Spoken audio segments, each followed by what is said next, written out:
Hey everybody, how you doing? I'm Pabs, a wrestling VTuber and artist, and today we're going to be working a little bit with physical media. So here's kind of where I've been at for the past few days. I have accumulated a fair number of index cards. I have around 63 now. Um, by the end of the study period that I'm going through, I'm hoping to accumulate around definitely twice as much. Like at minimum, I have like 140 that I need to make. At most, I'm gonna say like 180. And these are intended to cover a broad range of topics. They are not lightweight flashcards. Well, no, they are all lightweight. They are like individually like only this thick, right? But what I'm trying to say is that in order to kind of motivate myself or to have some fun with this more than anything, I wanted to try and decorate them with some small illustrations. And that's going to be mostly the goal for today. So as you can see, I've got some Winsor Newton ink. So this is called Black Indian ink. This was something that I used a long time ago. A way back when I was a teenager, I had to use this in a little art program that I went to for a summer. And that's also when I got to know about dip pens. So if you've never seen a dip pen before, I'm going to try and hold it up to the camera a little bit. It might not focus fully. Maybe around there. So if you've never seen a dip pen before, it is a very simple kind of tool, probably the simplest one that I could think of. It doesn't have a lot of moving parts. It is literally the nib holder and the nib itself. So this one is a nib that I bought from a local art store. I have a G Pen nib. That one is very popular for stuff like manga and stuff like that, but I found that its ink thickness was maybe a little bit too broad for the kind of sizes that I'm working with. So I watched a few tutorials on YouTube, a few reviews, and this is kind of what the solution that I came up with is this one that I think is like a number 512. Hang on, what is this? Like, it wasn't Winsor Newton. I forgot the brand already. But it does produce some very fine lines. I actually did a few tests. I wonder if I have them here. Oh yeah, here we go. So you can see here that I tried a few different methods. The top left here is with a ballpoint pen that I used to take notes with. The bottom left here is using a gel pen marker that I bought at the dollar store, and this one is using the G Pen. And what you can see here is that because of the texture of the paper, this is such a scary face that I made. I don't know why I thought this would be a good one. You can still see some of the pencil marks here and there because of I used an HB pencil at the time. That's actually a fairly dark pencil. Well, no, it's kind of like exactly at the middle. You know how water is at like 7 pH? This is kind of like the 7 pH of pencils. Like it's neither too dark nor too bright. Most people, I think in academic settings, use 2B pencils, right? It's been a long time since I was allowed to use a pencil at school. Oh my goodness. But what I'm trying to say is that this is the mark that I made with a G Pen, and then I tried again with like using the number 512 and the G Pen again. And you can see that the lines on the 512 are much finer, maybe more easy to control. So that's kind of why I'll be using it. I tried to make a drawing of Venom from Guilty Gear down here. I'll be using some felt tip and tip markers as well. I'm trying to incorporate those. I found some that were at a discount while I was shopping around for fountain pens, which was, if you've been following my social media posts, you'll know that that was not a particularly fruitful endeavor. But we make do. Okay, that being said, I kind of wanted this to have like a VTuber theme. Like I just wanted to draw a pure VTuber all the time. I'm not sure who I should start with. Like my gut instinct is to just go with V because she has a very good and straightforward design. Oh yeah, and one more thing. I've kind of done a quick introduction of all my tools. This is a 6H pencil. I think it goes up to 8H or something, but 6H was the one that I found that was like the lightest. 8H is probably lighter than that, but 6H is useful for just making very, very thin, very like light lines, because then I can just erase it with one of these erasers. You can see here where I use the test run for the eraser. Holding these two objects in my hand, there is such an overwhelming urge to do that thing. You know that thing where you stab the eraser with your pencil and then it just leaves a little pock mark? There's like such a strong urge to do that. I am fighting for my life not to do that right now. Okay, put those away and I will not have a problem. But yeah, the other thing that I want to show y'all were these two. It's a little bit difficult to show them. You can actually see the reflection of the webcam, like right around here. Anyway, these are photo albums that are in Chinese. Don't think about too hard about why they're in Chinese, but they are basically just collections of very basic fashion photos, and they are meant to be used for a very similar purposes to just do figure studies. And this isn't intended to be a figure study, but I feel like some of these will be helpful. It might not be easy to... It might be difficult to kind of have these references in the frame. Yo, this guy's kind of got that shit on, though, with the...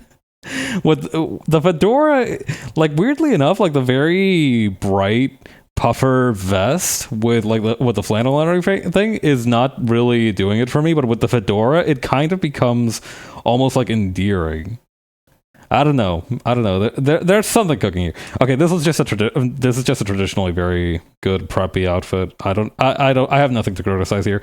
The quarter zip is extremely good if you want to if you want to get good rates on like a mortgage or something. I swear to God that if you put on a quarter zip, your credit score increases like a few points all by itself. It's like in RPGs when you like put on a specific equipment to get better stats. But yeah, this is all to say that these are very useful just for random poses, and that's valuable because ever since I've started relying on the 3D functions for CSP, I feel like trying to just do off the dome poses has become a bit difficult for me. Not impossible, mind you, and I still feel like I can do some pretty sick poses just like randomly, but it'll be useful to have some kind of reference on hand. That should conclude the tour of the tools we'll be using for today. I also have a little bit of water over here. I used to use this cup to catch random bugs that went into my house, but today it's going to be used for storing a little bit of water.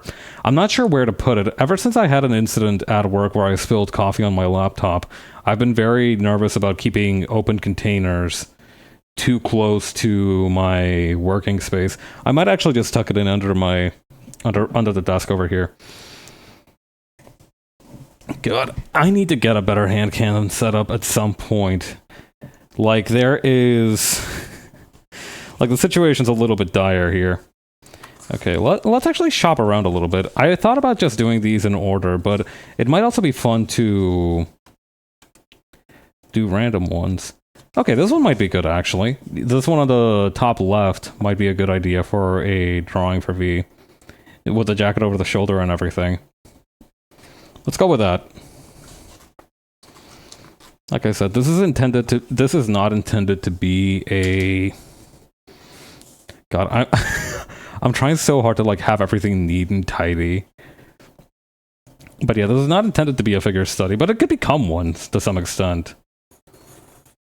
It might function as one. I shouldn't resist it if that's kind of the way it wants to go. I do wish there was a better way to to kind of juggle having the book open and also having everything in order. Maybe I'll learn at some point.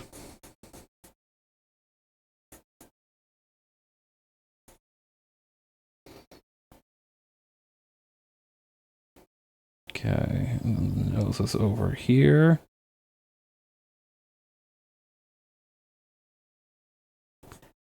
There's almost like a extra cap. That might be a little bit tough to see on the camera.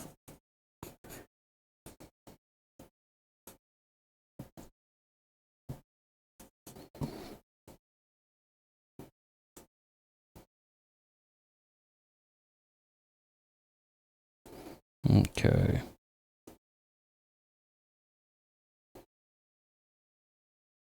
I'd say the distance is around this much from the shoulder to the top of the neck.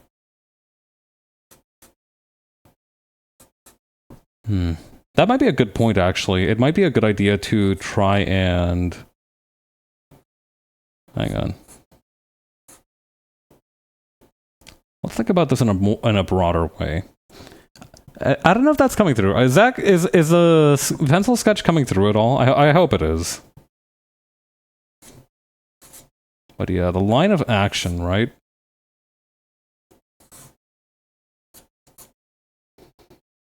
That's also something that I've been wanting to think about a little bit more deeply. Is the ability to harness that. I feel like my drawings have a very good line of action, but it's always possible to improve.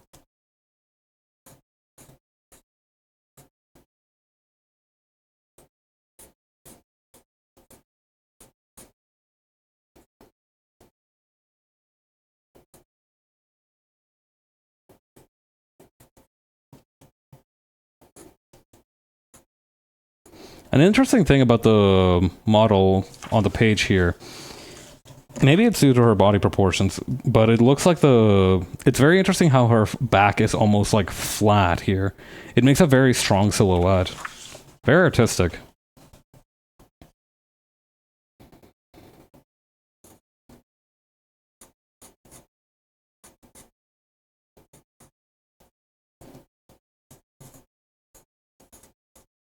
The one risk that there is to doing like VTuber only stuff is that I fear my sense of proportions might be warped. Not because of like the particular stylistic effects of it, but because of like everybody has huge boobs or has a huge butt or whatever.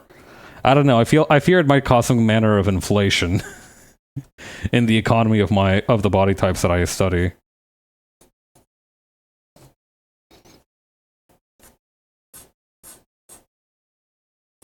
Well, that's how it is. That's simply the risk I'll have to take. I don't think anybody will be particularly offended if I draw them with like slightly less dramatic proportions than is on their model sheet.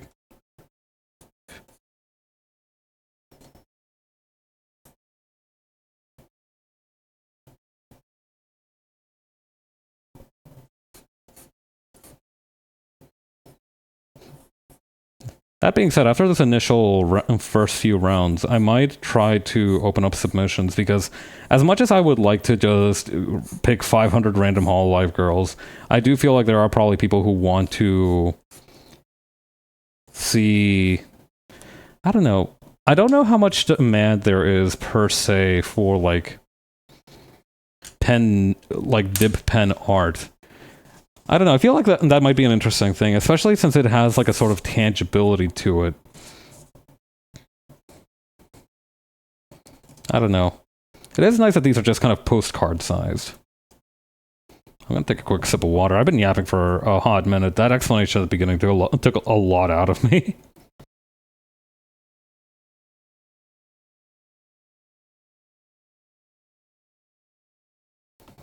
I will say that something that I really enjoy about dip pens is how much more intuitive they feel compared to a... Oops, hang on. I lost a page with the reference that I was using. I do like how much more intuitive dip pen feels compared to, say, like a watercolor brush. Okay, so I did watch a couple of tutorials though. The body remembers some of it, but I did want to make sure that I wasn't like doing something. I wasn't just like doing stuff off the cuff 100% of the time back here, right? And there are actually a couple of theories about how much ink to put in and everything. Like some people will tell you that you need to fill up. You see, oops. Let me try that again. I don't know what the best way is to make the camera focus on it. Around here, maybe should be the right distance. Yeah, that should do.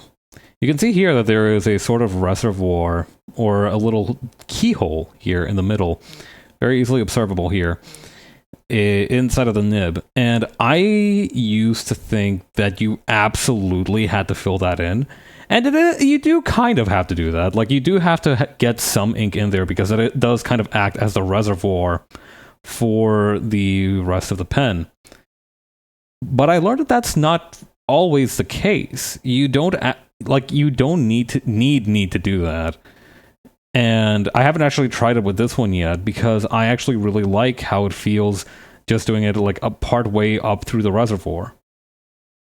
And one of them did say, okay, yeah, you need to like go like through the middle of the keyhole, but not fully through. Another one said, no, you need to dip it so that it fills the reservoir, which I assume is the keyhole. It might be these little grooves on the side that are very difficult to see. There's a lot of different ways to approach it, but I'm gonna do what comes natural and just try and go for the kind of middle point here. It's actually gonna be a little bit difficult because I can't see. Actually, hang on, I need to like crane my head over. Okay, that's actually pretty good. And of course, you need to shake it out a little bit to just make sure that you don't have too much. Like I said, it is surprisingly intuitive compared to a paintbrush, for example. I found it to be much more intuitive compared to a paintbrush, even though there are surprisingly very similar principles. Like, for example, you have to clean it off after each use. You have to, like, hang on. Something's not right here. There we go. That should... actually, hang on. Do I still have those practice sheets that I showed you all earlier? I do. All right, hang on. Let's try this. It's not spitting. Yeah, I do need to fill it up a little bit more. Okay, now it wants to work with me.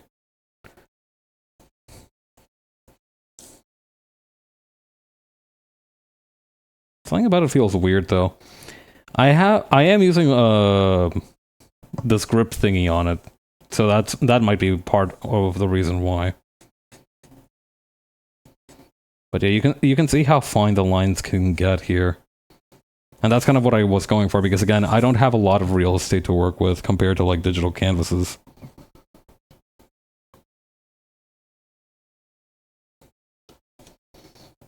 Alright, let's start by going with this.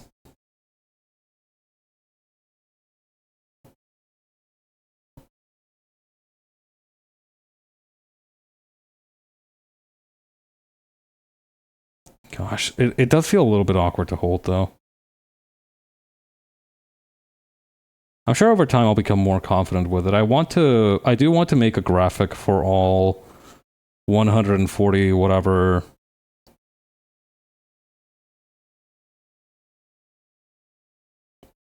index cards that I will end up making.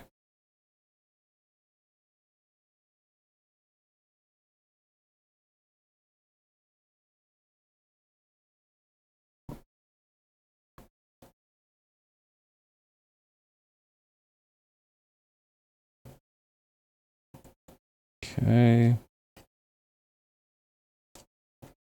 The thing is, you do need to also pay attention to which direction you need to like drag the brush in or drag the nib in.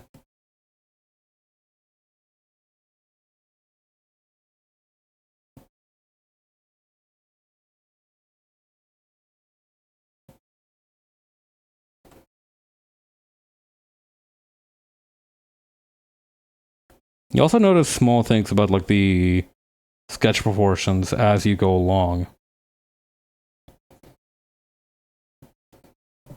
Actually, hang on. I need to figure something out real quick. Okay, so this first part over here, let's make this the bottom of the jacket.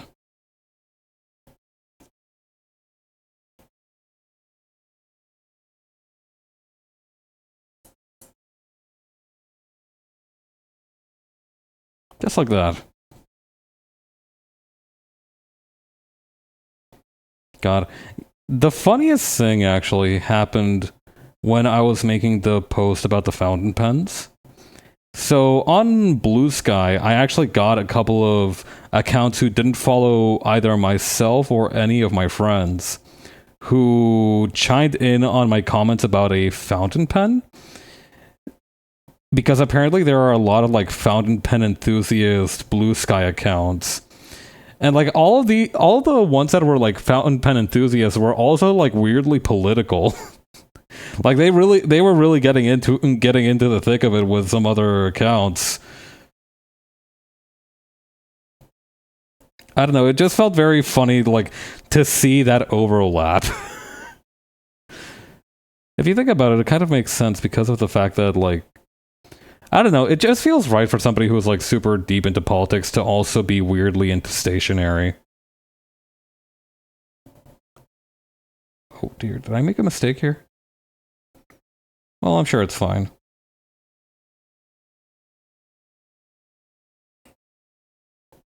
Yeah, no, we can turn that around.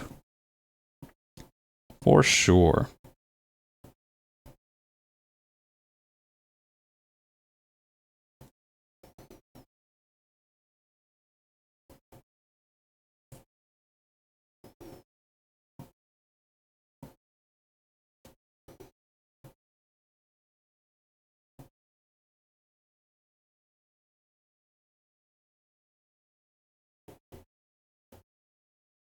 I will say that something very cool about using dip pens as opposed to like digital art is the kind of immediacy of feedback. It just, even though I might probably be taking longer to make a few of these, it does feel like I'm just moving faster.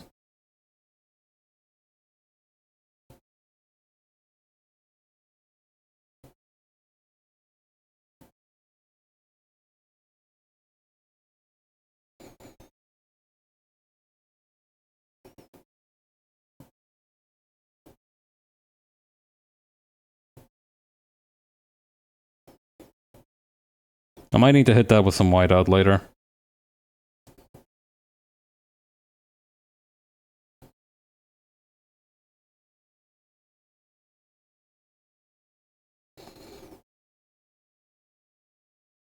But yeah, very funny the kind of overlap of certain accounts.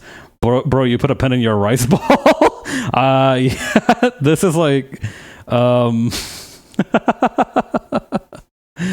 God. This is a pen grip that I made myself a long while back. It's not even the first one that I've made, actually. Hang on, I might have...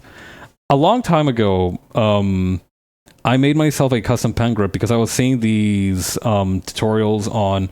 Okay, so I want you to do a quick test for me.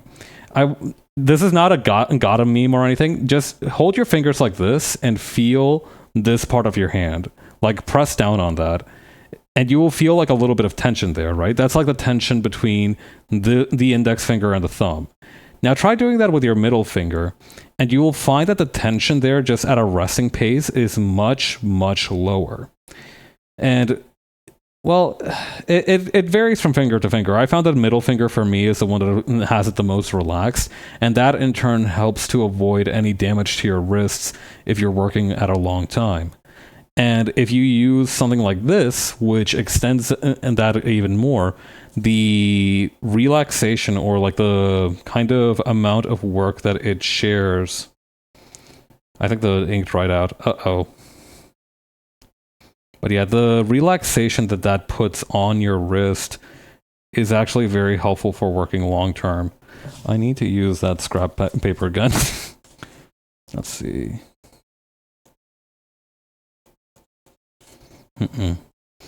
Maybe I need to wash it off. Hang on. Let's try this.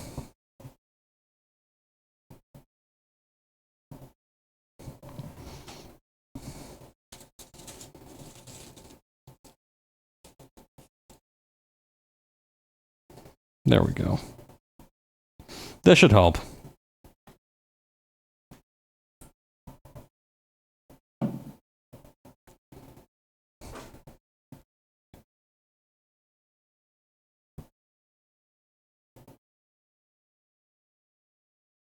Oh yeah, now we're back in business.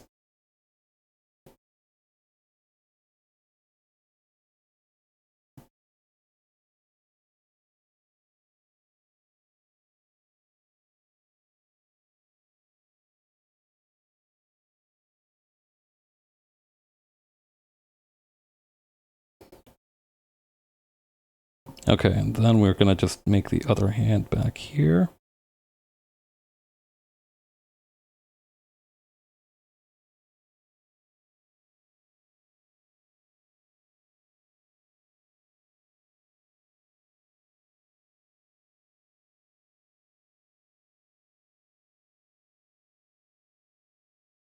Yeah, no, we're definitely gonna need to hit a couple of these spaces with the whiteout.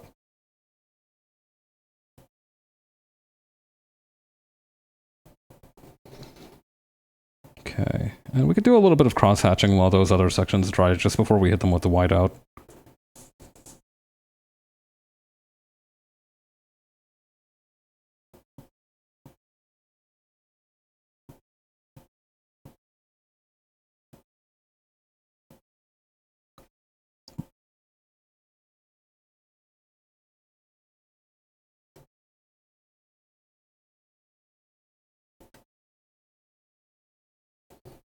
I might try to do a little bit something back here. No, that's not really working out. Uh-oh. I really overdid it that time. Alright, we'll just let the ink dry on that one for a minute. Or actually, hang on. This is a risk as well, is that you will run into situations where like you overhandle it. I don't know how else to describe it. It's like sometimes you recognize when you need to stop, but you keep going.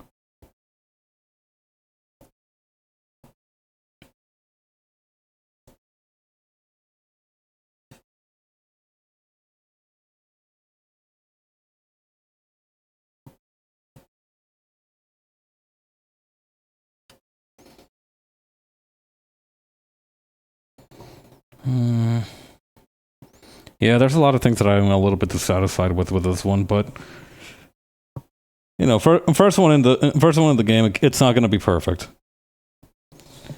Let's wipe off the nib and try again, or focus on the next one.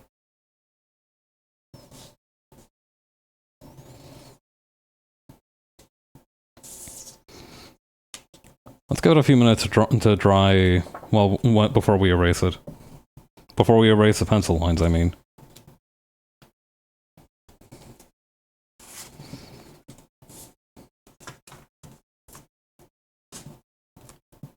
Okay, next up.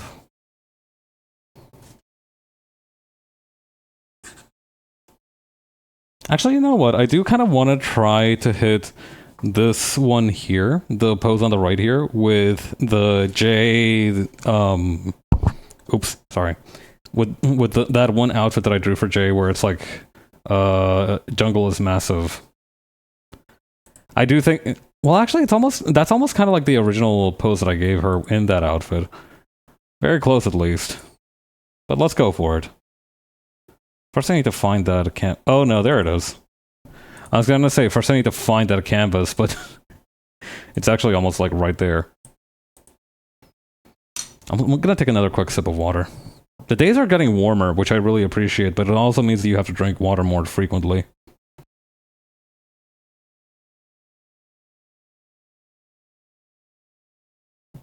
Please remember to hydrate often.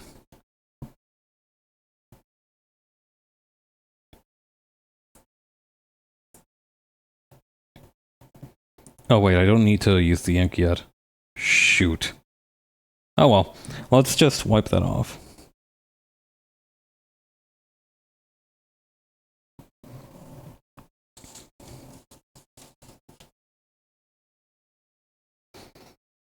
But yeah, I was surprised a little bit by how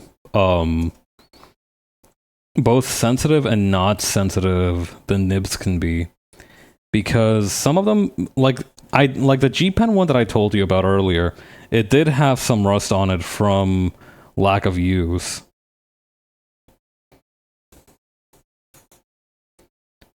Again. So it's almost like over here, and then here.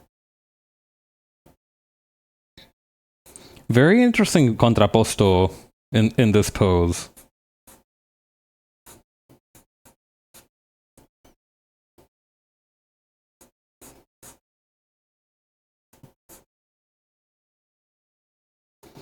The shoulder looks a little stiff. I wonder if we can fix that.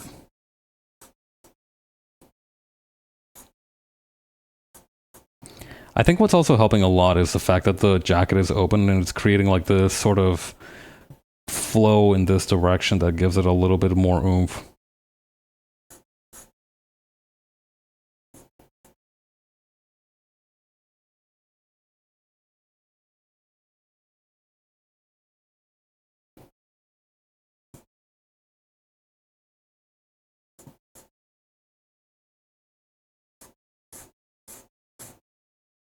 Okay, then over here.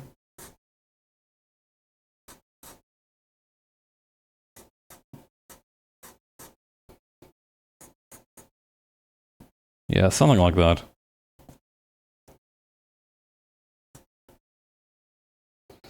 The legs should be just a tiny bit longer, but it's very difficult to add any more height.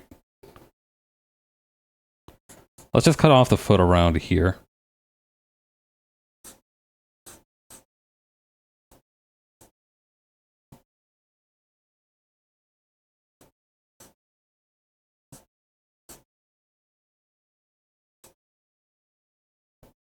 Okay, then over here. It's a little bit difficult to tell how this foot is posed up. Maybe around here is the correct answer. It's hard to say.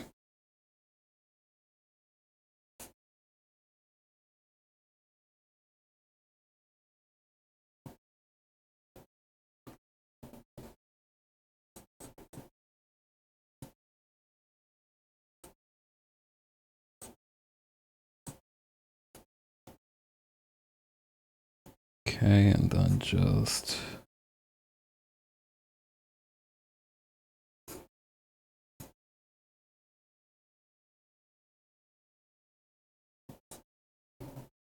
Okay, and then we have, of course, the ears.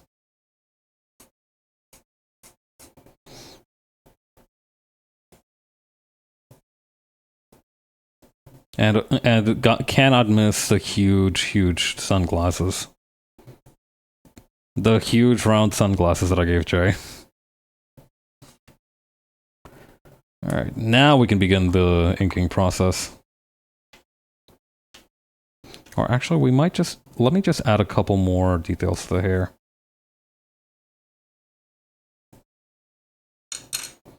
Okay, we can go with this.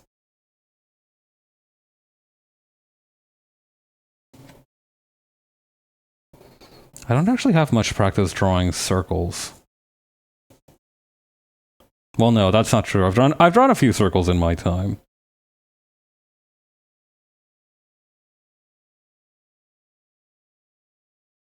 But it feels like there might be some kind of key to getting them more smooth with this particular brush type.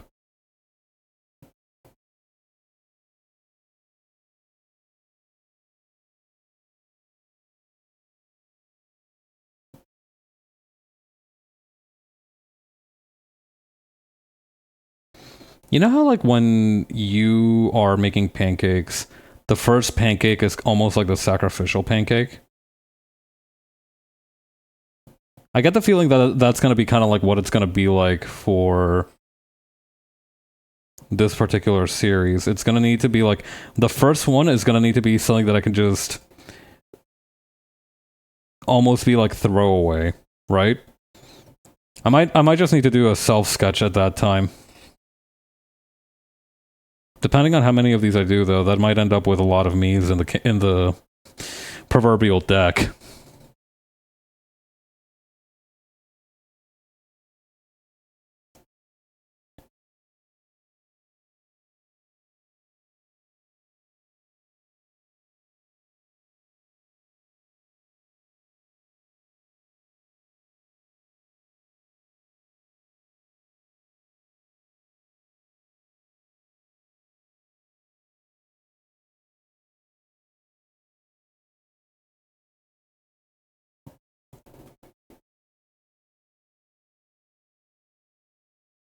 Okay, and then just the shoulders, kind of back down here. Oops.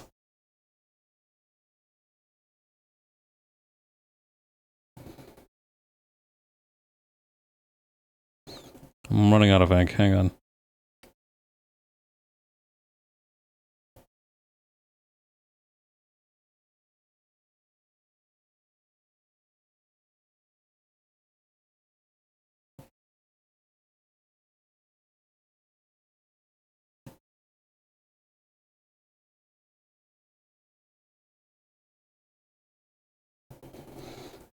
Okay, yeah, this'll work.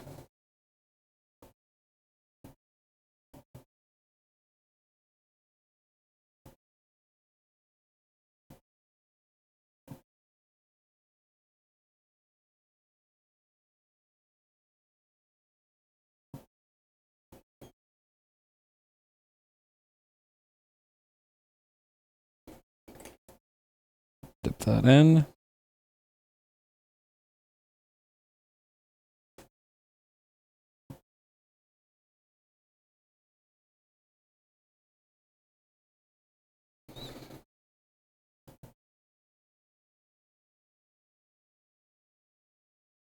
Okay, and then what we might do is just have a line running lengthwise up this, and then a second one. I will say that making parallel lines like that feels a lot more natural on physical media than on digital media for whatever reason. Maybe it's because you have complete control of the canvas at all times. Sweeping lines like this just come more naturally.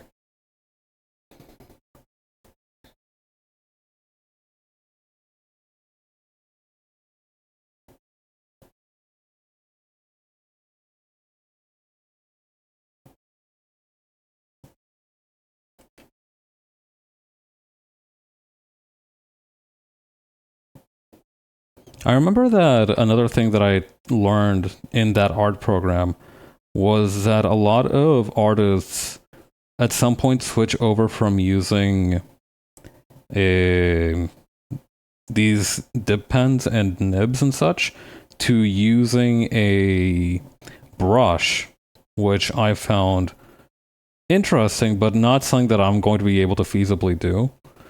First of all, my talents lie in digital art. Although that's not no excuse to not try things. Dip pens are very fun. I will say that that is without a doubt. If you have the means, I do encourage you to try them out just for shits and gigs. Maybe if you have, I don't know. I think like a pen holder is like maybe $10, and the individual nibs are even cheaper. So it's actually a very low barrier to entry. The ink might be the thing that costs you the most money, but you don't even need that much ink. I mean, I've had this ink pot for like years. Then again, I don't use it very frequently, so that might be something that you need to consider if you decide to do it. The paper might also cost you quite a bit, but what I'm trying to say is that it's actually a surprisingly low barrier to entry in terms of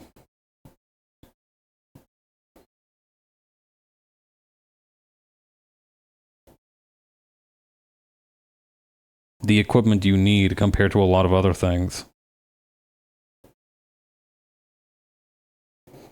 It also plays well with a lot of integration, I believe. And by that I mean things like if you want to still do digital art, you can occasionally just draw on physical media and then just scan that in your local library or what have you, and do it that way.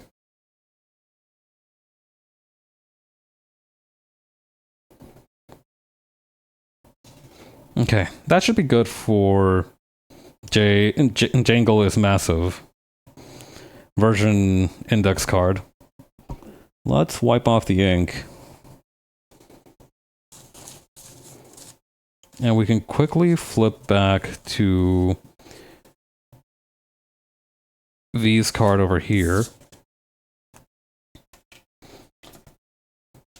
The ink should have dried by now, so it should be safe to erase. That's the thing about this India ink, is that it dries very quickly because it's very thin.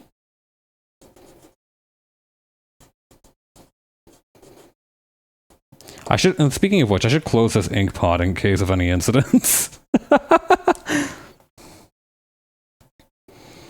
That would be a big problem.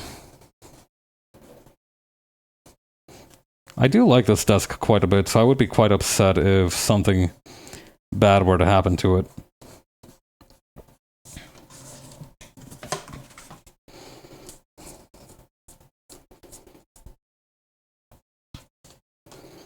There's still a couple of pencil marks here and there. Let's just get rid of those real quick before we move on.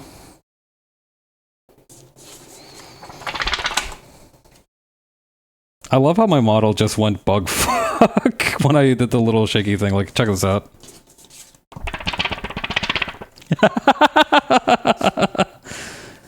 I do have eraser shavings all over my shirt now, though. Well, that's fine. This one was going in the laundry today anyway. Okay. Now then, the whiteout. Oh, actually, there's still just a tiny little bit. I'm gonna be moving like Lady Macbeth in some situations where where I'm gonna be like attacking certain spots, hoping they'll come out. They might come out, they might not.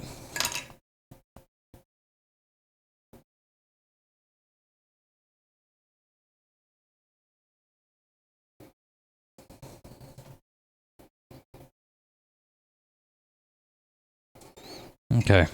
We'll wait for that to dry, and then we'll apply some, shall we say, post-production effects. Okay. Who else is there? Actually, let's just grab another card while we're at it.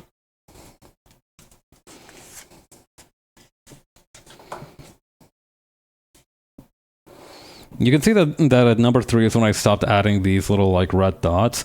I figured that it would be better to, because these are supposed to be flashcards. I added these red dots for topics that were very important, but I figured I'd only really understand what was super important to memorize after I finished making them. It would have been more efficient to. I actually have the sticker sheets for those little dots over here. I might give myself a gold star whenever I draw well on one of the index cards. Who knows? But yeah, I'm going at a pretty good pace, honestly. I am more or less on the pace that I expected, which is like maybe 10-15 minutes per, what do you call, per drawing. Let me see if I can find one of somebody sitting down among the different references. There's people. Okay, so there's chairs and there's people with chairs, but there's no people sitting on. This dude's got a bro is literally posed up with a block. What is the decadence of it? Seriously, like, look at this. This is posed up with a chair, but there's no actual sitting involved. What's with that? Hang on.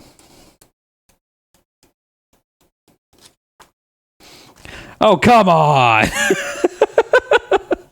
Please, just take a seat! It's gotta be exhausting to pose for that. Like, look at this! Like, this pose goes crazy hard, but it's...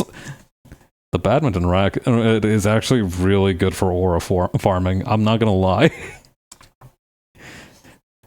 Okay, posed up with the fire extinguisher is inventive. I do appreciate that.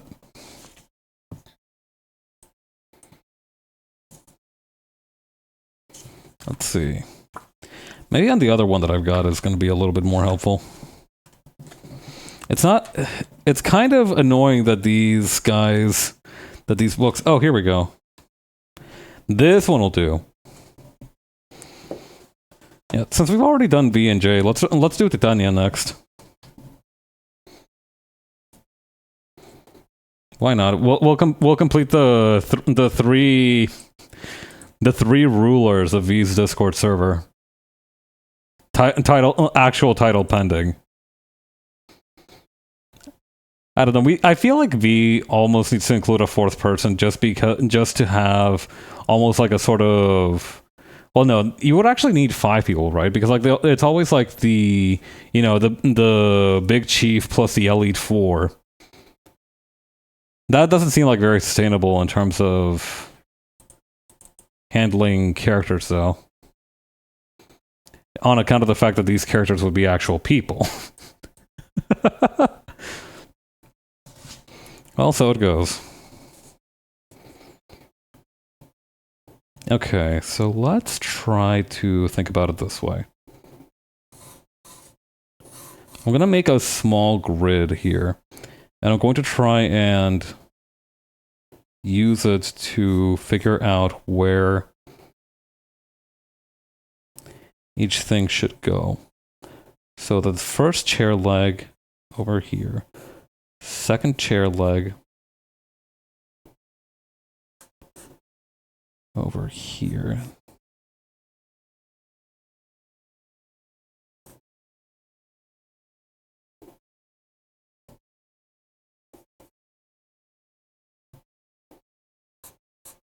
I might have made this chair too big, to be quite frank. Let's try that again. But yeah, very happy with the fact that these index cards have a huge and have the huge advantage of like being fairly thick. Relative to paper, I mean. Like, some flashcards are rather flimsy, but these are... And hang on, I actually do have the... I bought these from Staples. They are heavy-duty / robuste ruled index cards. Thicker, plus épais. In France, would, like, saying somebody's sick be like, damn, she plus épais. Is that how that would... Let me take another sip of water.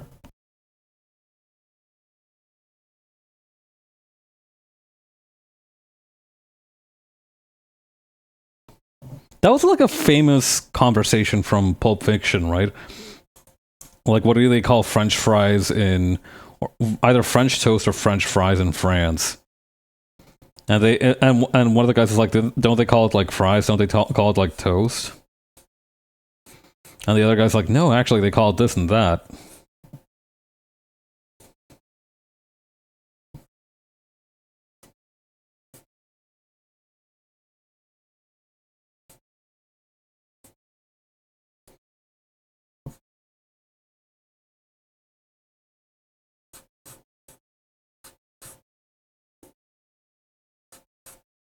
Let's play it a little fast and loose with some of this perspective.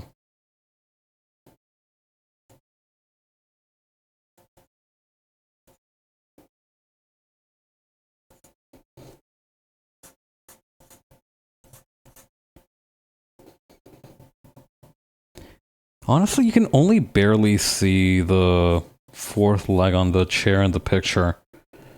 I might need to flip the perspective a little bit just so it's visible.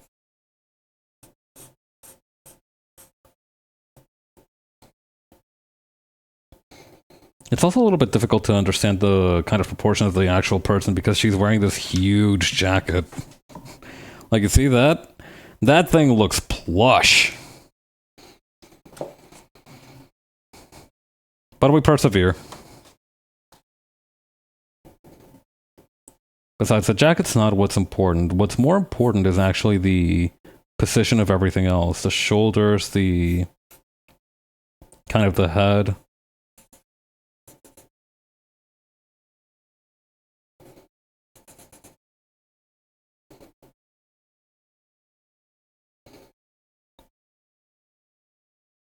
Kind of over here, and then that's gonna actually kind of be parallel to the top of the chair.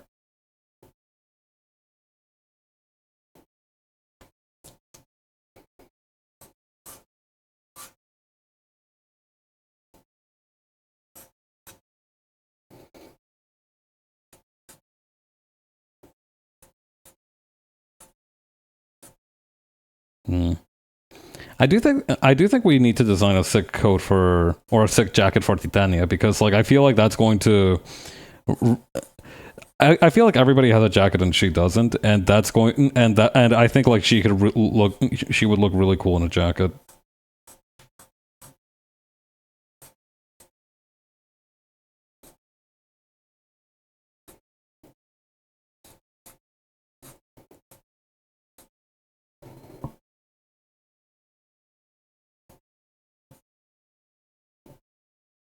Okay, and then...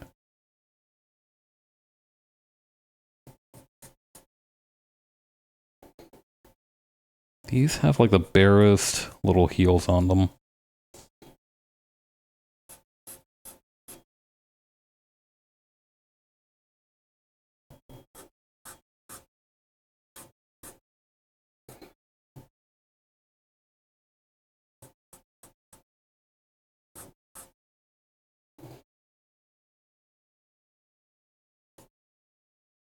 Maybe around here.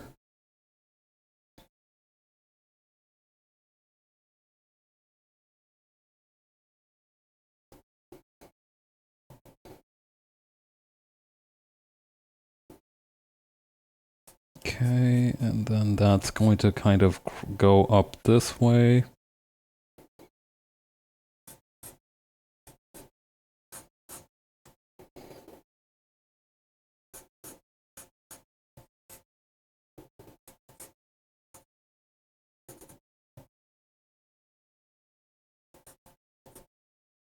And the two fingers over here. And with that, I think we just need to add the twin tails. Just make the general structure of the hair.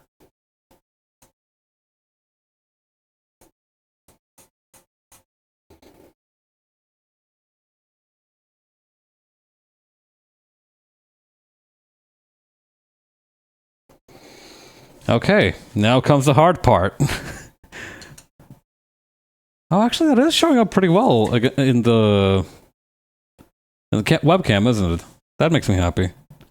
Actually, what might help is if I... Hang on, you're about to hear a little bit of background noise from me just... that should help.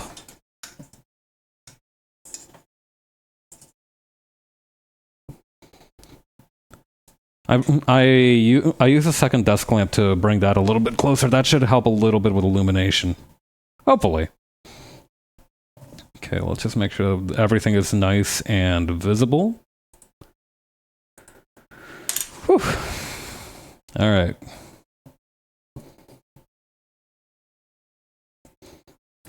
Go-Go Gadget, completely conventional ink pot. I feel like we're due for an Inspector Gadget reboot. I feel like we've done most of the usual suspects of reboots. It's time to bring in one of the OGs.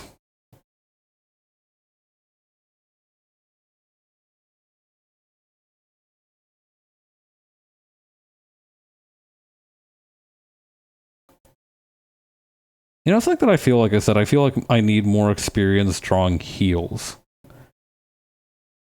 Being a very practical person myself, I very rarely draw shoes that are also not practical.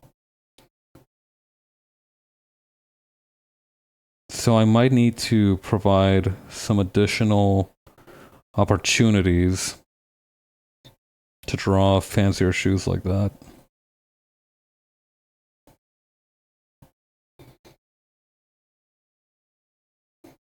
I need to remember as well, like the... Okay, so maybe we start with the hand.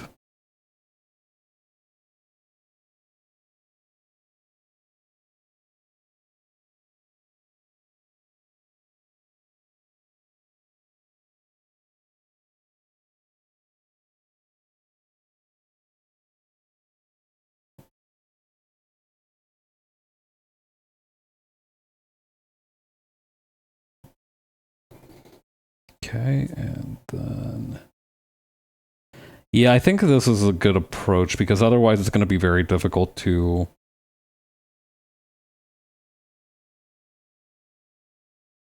Hang on. The dress and the skirt have, shall we say, not necessarily anomalous properties, but they are the kind of thing where you'd want to leave them probably until last, because everything else will have huge impacts on their sort of behavior.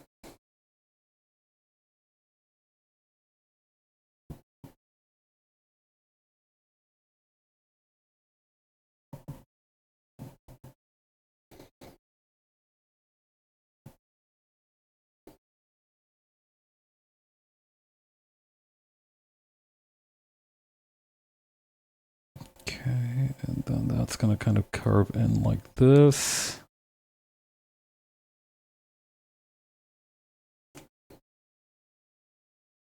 I like that everything's also gonna skew over time.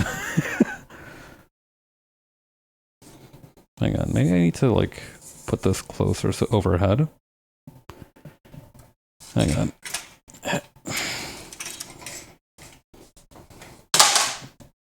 Pardon the noise. Oh, actually, hang on. This might be a good chance to cook a little bit further with the original pose. Hang on. Let's first finish what we started. And do that by...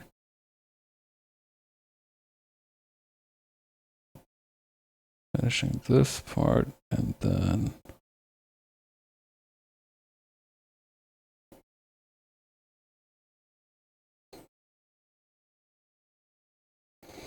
I feel like I'm popping off with this one. I am feeling in a good place with this one.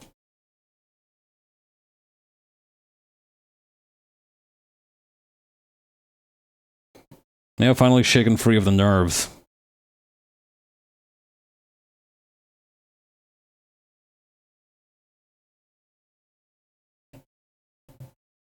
You never think nerves are gonna get to you until they do.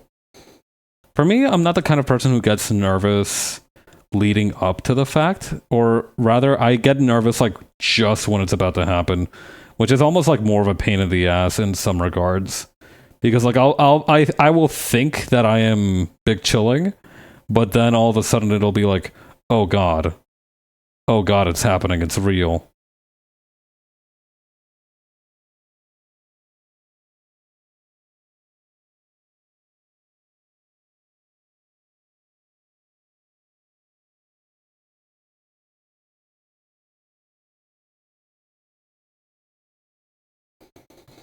Also, I ended up making a weird gesture with the offhand because I kind of fumbled here and there, but that's fine. Nobody needs to know.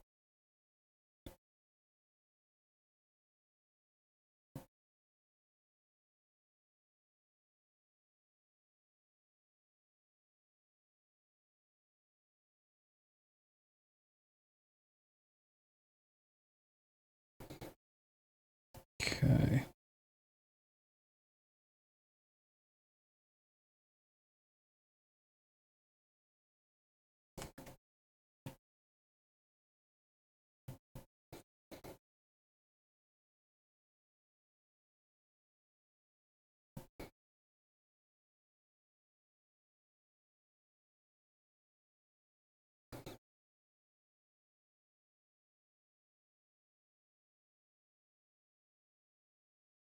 And then this other part is gonna drape down like this.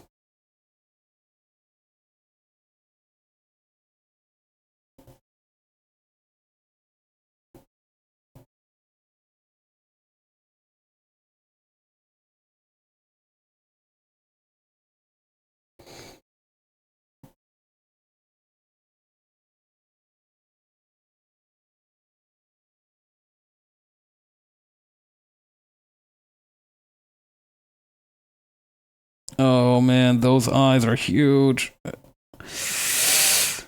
Ay, ay, ay.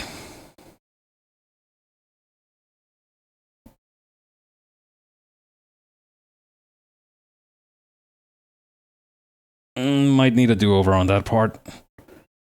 Okay. Fine details like the face are going to be tough with this. But I'm hoping to gain something from this artistically. What exactly that is, I'm not sure of 100% just yet, but I'll have faith.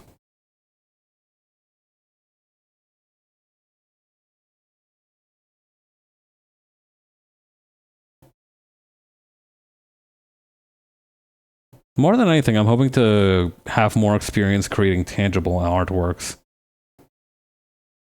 There's something about just having the physical presence of the things you create there that make it feel that much more valuable than something you've made digitally.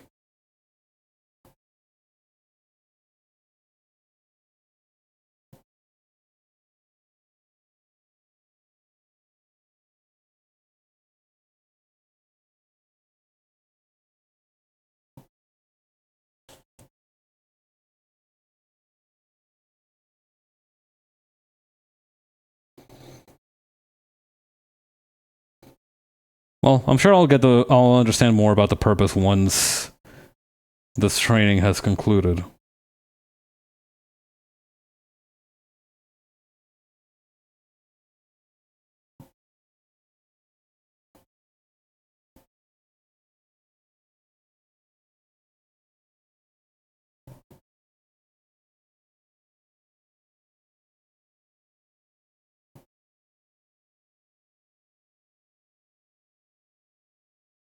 Hmm.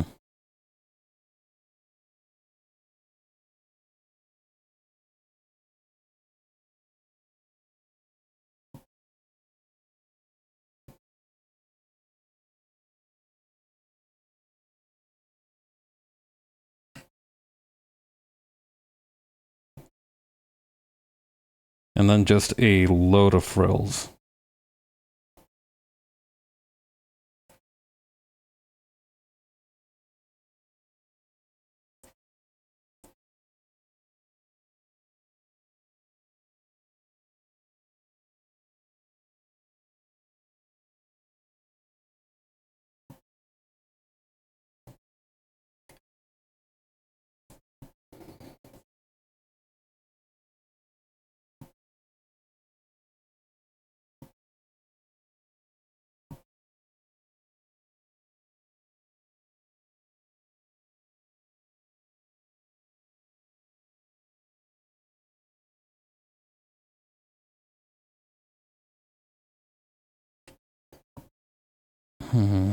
Could use some more work, but let's not think about that too deeply right now.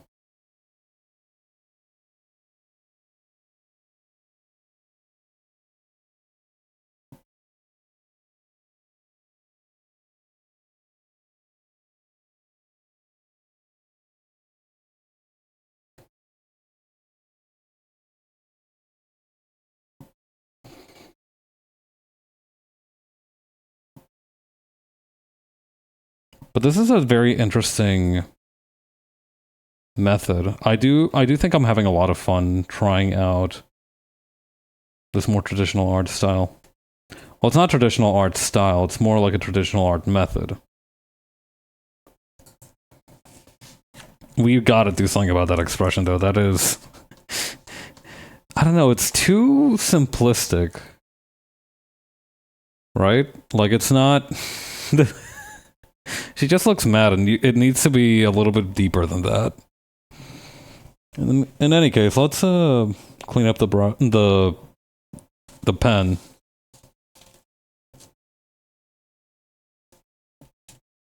There we go, nice and tidy. We might be able to make like a Rorschach test out of this sucker. At some point. But enough about that. What I wanted to check in on was this one here. So in addition to having the dip pen, I also have a couple of microns on hand. The 005 is a lot thinner than the 01. Let's try using the 005 first. These should work on top of the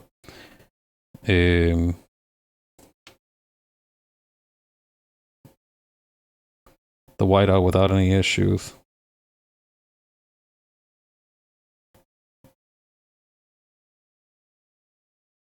Okay, with maybe minimal issues.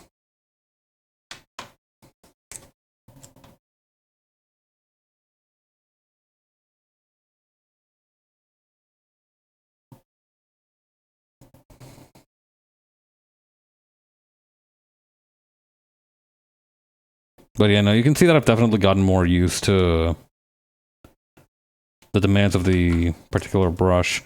Let me actually just get in and add some more here.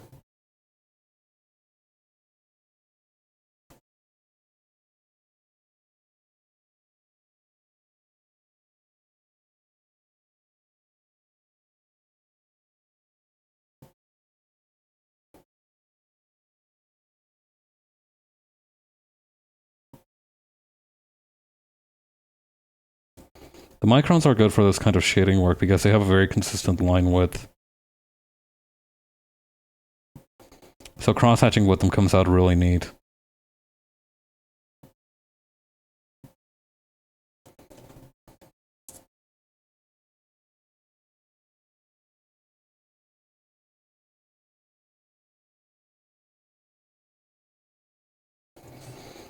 I also have this brush over here.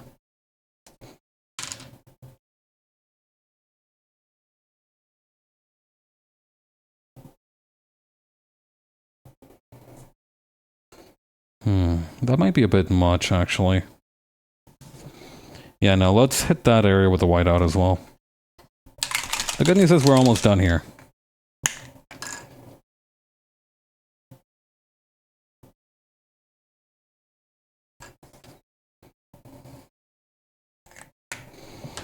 Let me go grab... Here we go, the red marker.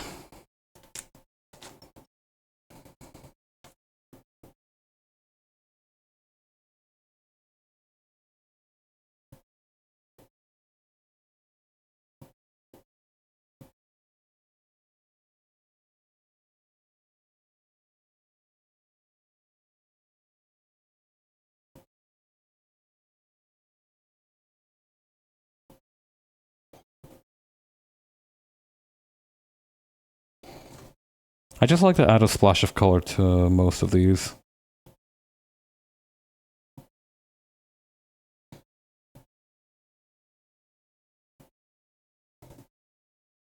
Actually, maybe we can do some blue for the eyes as well.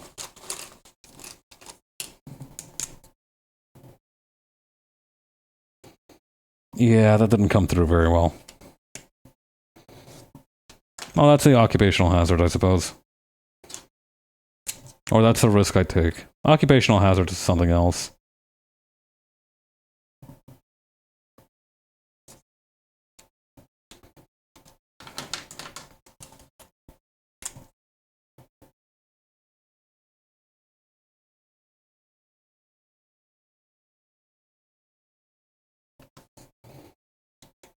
And let's just hit this one with a micron too.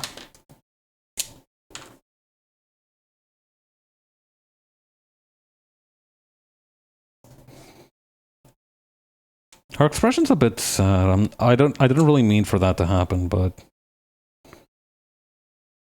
maybe you could call it a bit of a deep expression. That'll be the charitable approach.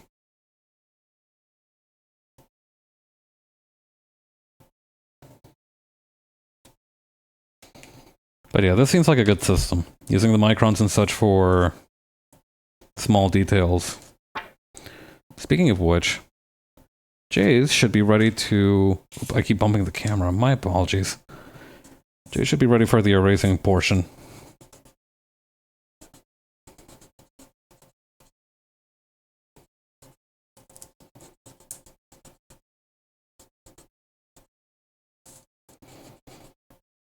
I was originally going to do these all in ballpoint, but like I said, it's much easier to use some sketching techniques if you use the dip pens.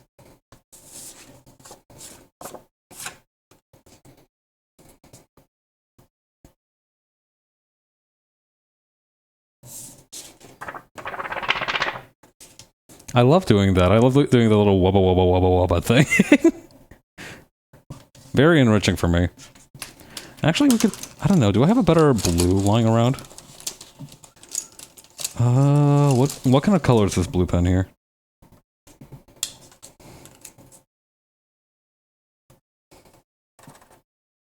Ooh, that's very close, actually. Alright, let's try and use that one.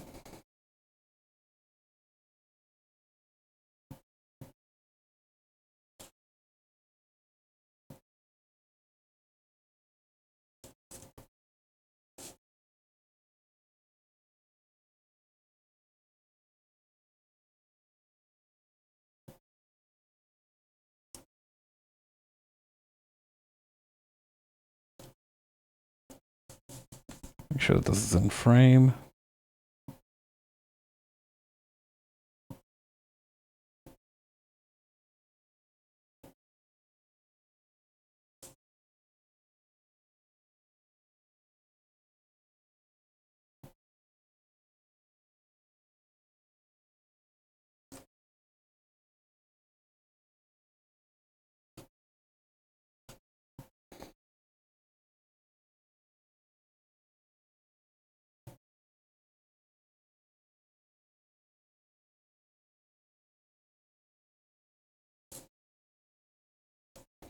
Oh, I have got to get a better hand cam setup. The problem is that most of the other ones probably have their own downsides too, right? I don't know. I'd like to look into it, but I don't do hand cam streams often enough to justify it. Although, I don't know, maybe if this one turns out to be a popular segment, or at least the art pieces become popular, I might look into it some more.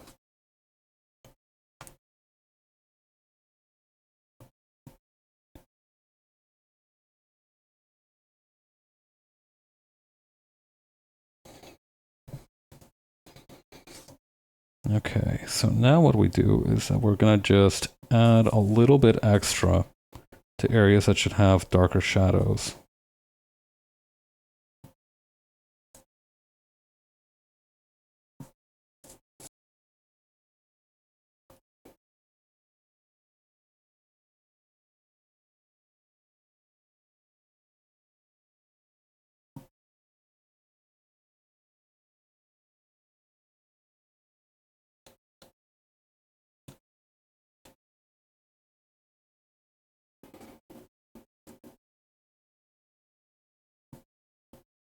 Actually, this middle part should be also colored in.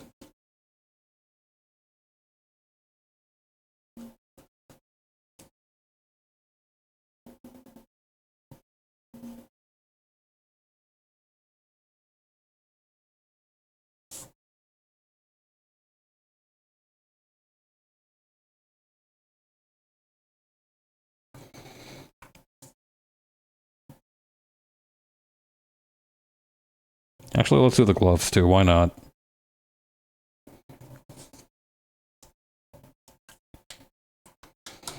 And what we can do for the actual eye goggles, I do have a pink one over here, which should work pretty well.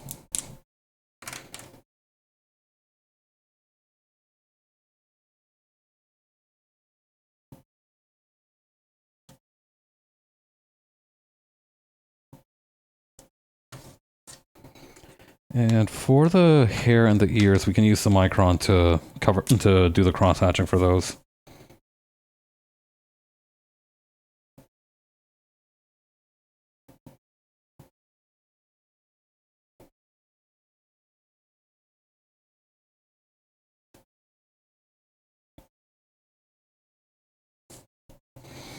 That'll do for now. Or actually, hang on, we need to do a little bit for this ear as well.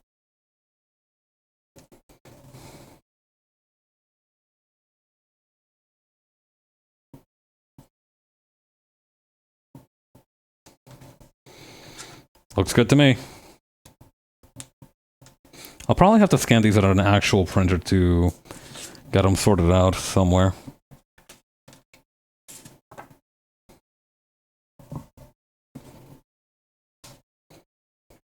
But yeah, this is probably going to be the bulk of the workflow, is this kind of cycle of inking, letting it dry, correcting, and then inking again. I forgot that Danny has a little crown. How could I? Knowing how fairies work, that's probably part of her vital systems or something.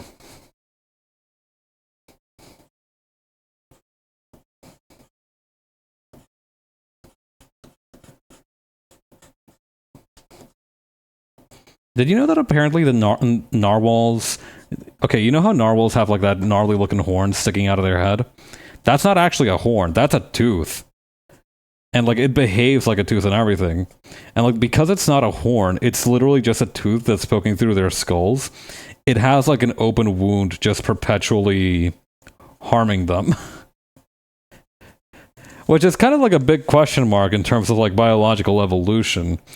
Why did we decide that was the way to go?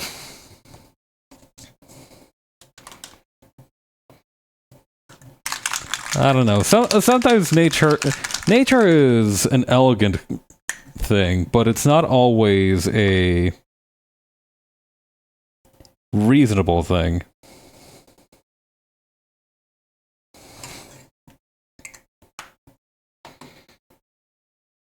We'll draw on the crown with a micron.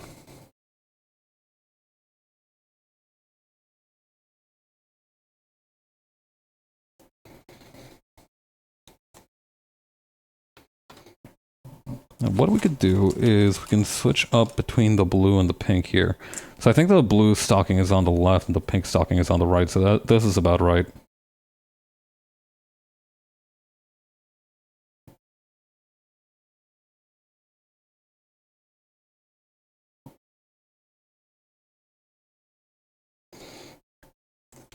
What we could do as well is just add one last little line here.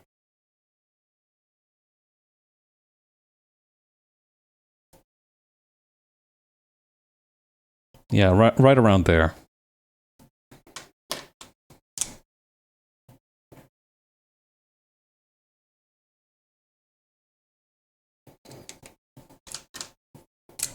Okay, and then holding this one vertically, we can approach this one here.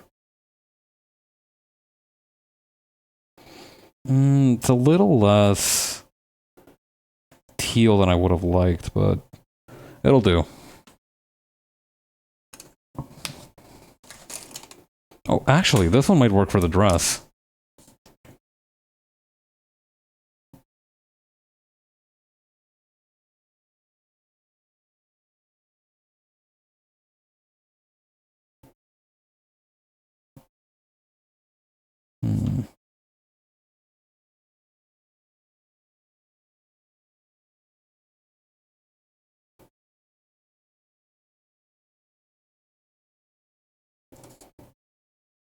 Does that look about right? No, that does not look about right. Okay, I'm gonna need to be more thorough with the marker.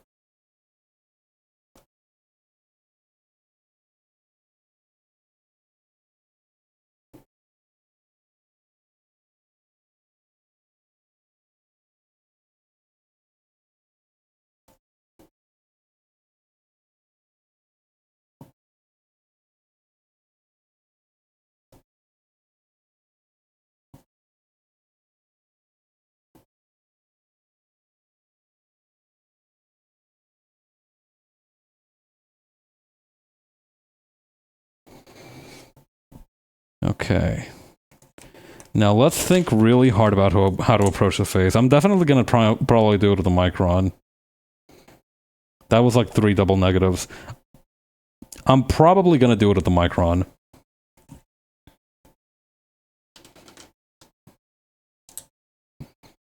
But first, let's do some other stuff. So like shading the chair, for example.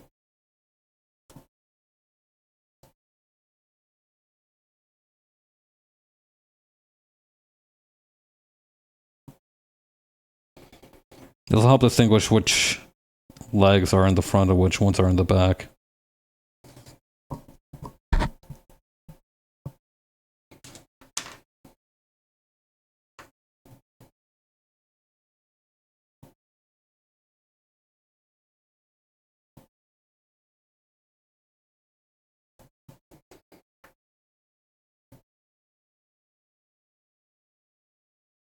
Yeah, no, as I thought, the micron gives a lot of control.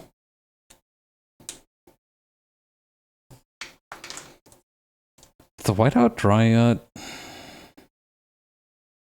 It's hard to say.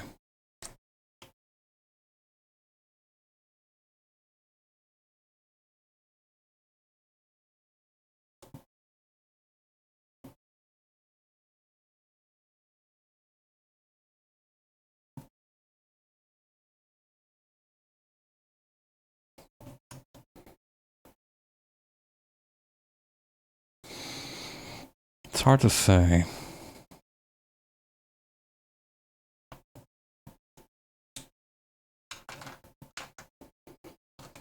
Actually, hang on. I've got an idea for a reference to use for this. Beatrice's portrait in Umineko.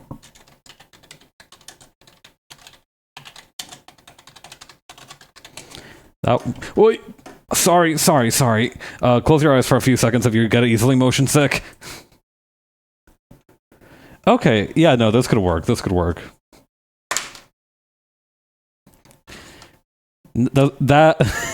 marker fumble is an omen of ill nature, but we ball regardless.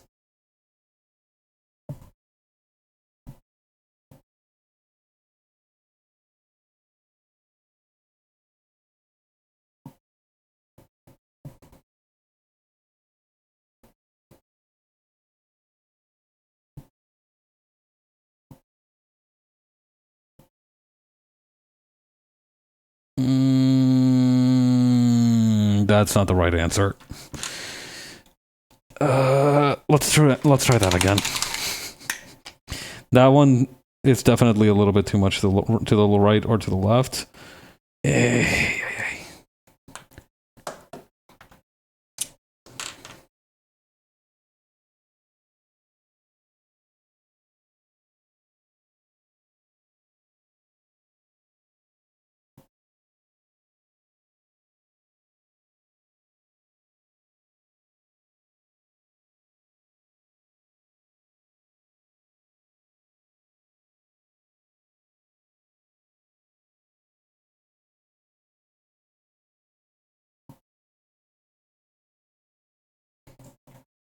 Yeah, my faces really need some work.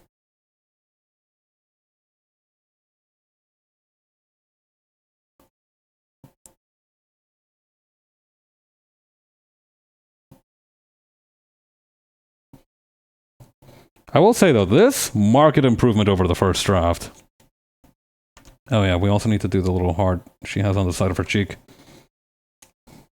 But yeah, market improvement over the first draft.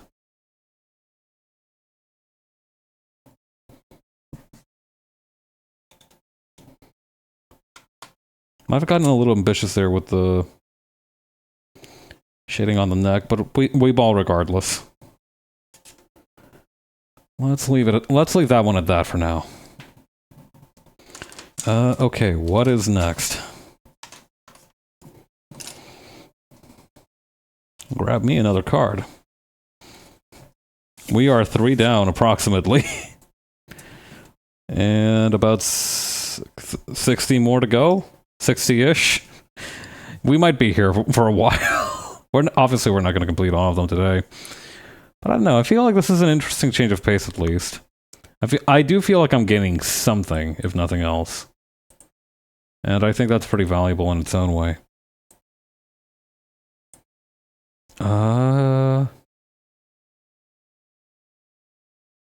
Should I do Raph next?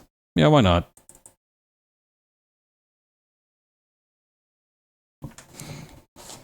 I don't know, what would be a really funny one for Raph to do? I feel like just posing up a traditional looking knight with like a guitar like this would be really funny. But I don't know, I feel like there has to be something else we can do.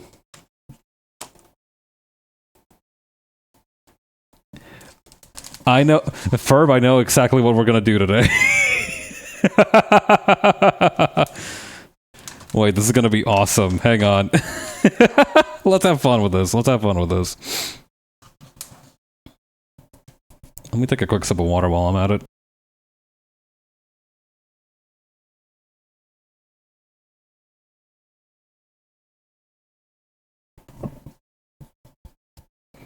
Okay.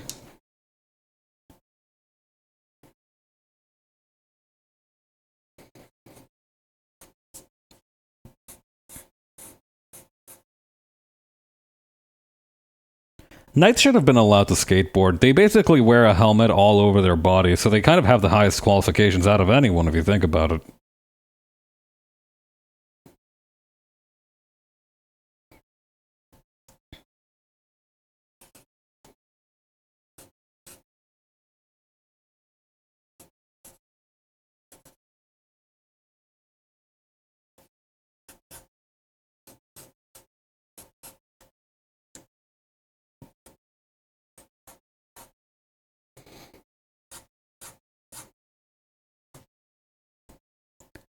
Okay.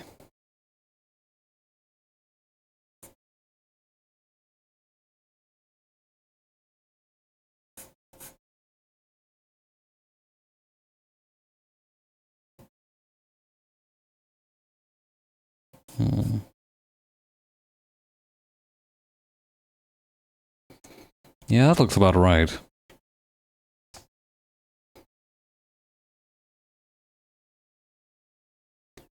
Now the question is, how do I remember most of like what Raph's armor looks like? I do have his reference up, but I've only drawn their suit of armor like 2 or 3 times. So it might be a little bit difficult to remember off the top of the dome.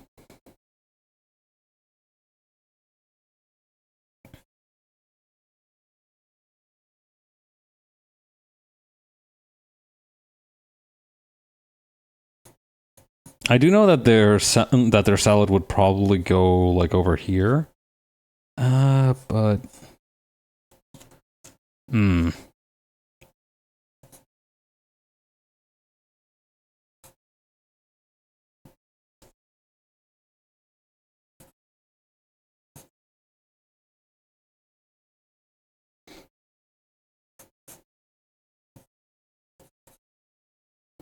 Okay.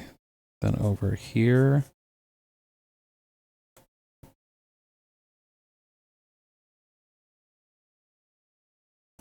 I need to actually push these a little bit further up and then have...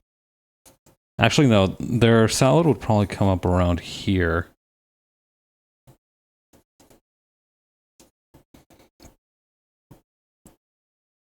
Okay, and then... Maybe drawing the gloves first would be a good idea.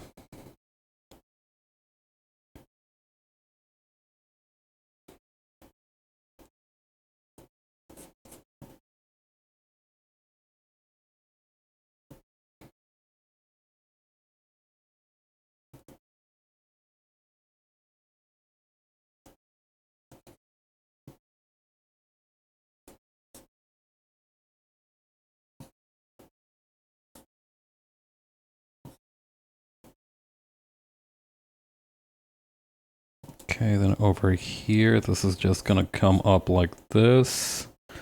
Alright, they also have a small subplate here.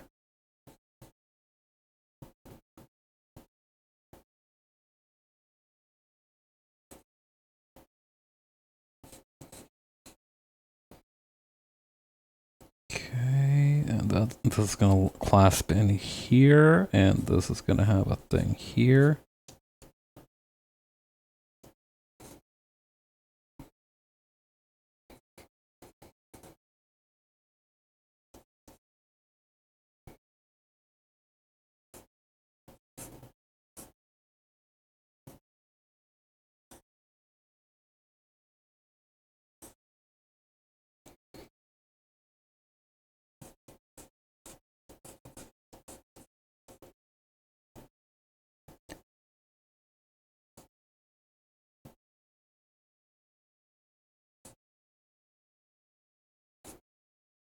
Okay, then over here.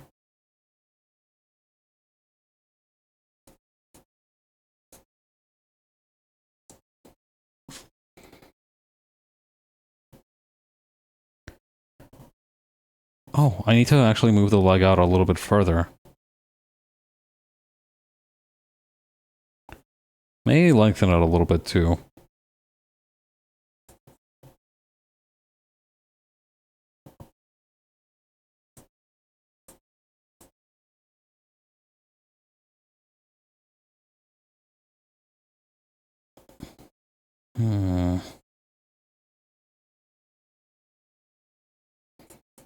This part's gonna come on over like this.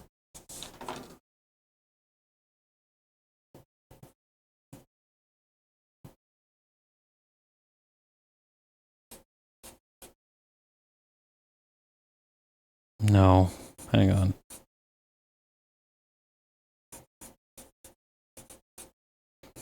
This might be better.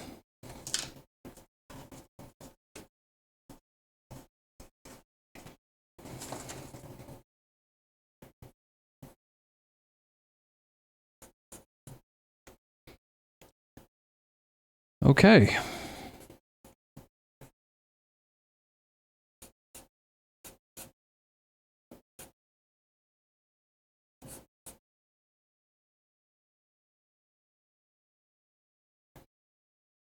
There's a small bolt right underneath this part.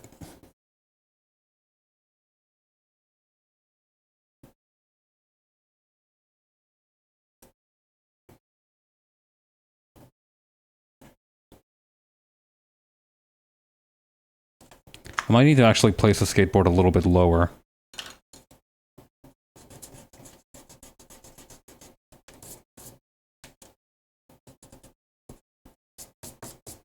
Again, very grateful that the paper is thick enough that I can just erase as I like. That makes my life a lot easier.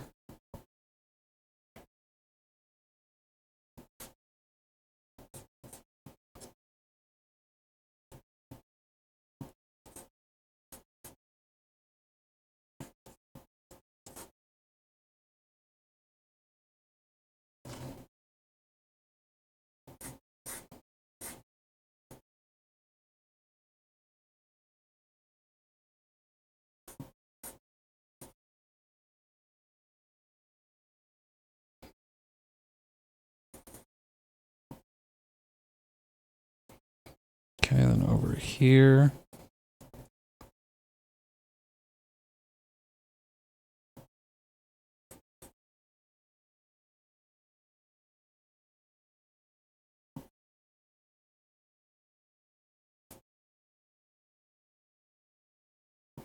And then just have this part over here.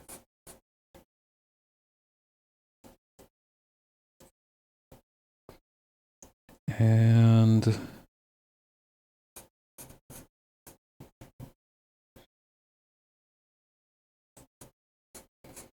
let's extend the hem of this shirt thingy. There's a technical name for it, but I have absolutely forgotten it.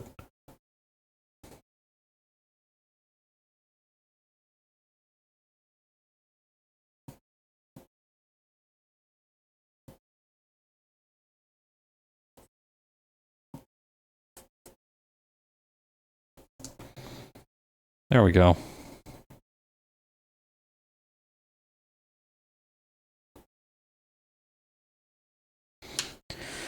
All right, might be a little bit painful to ink, but here we go.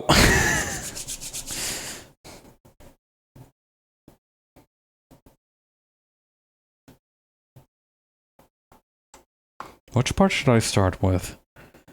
Broadly speaking, I prefer to go from left to right, just because it's harder to smudge your own work that way. So let's just start with the hand here.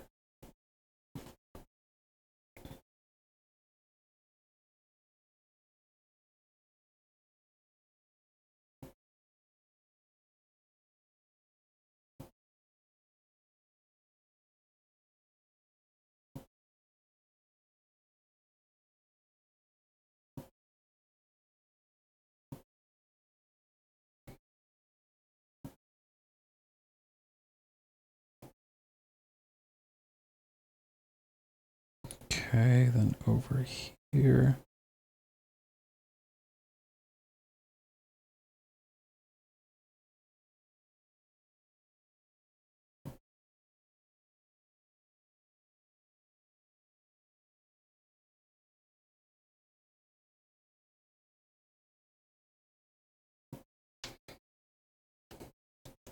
Let's actually put this ink pot a little bit further out here so I don't accidentally trip over it.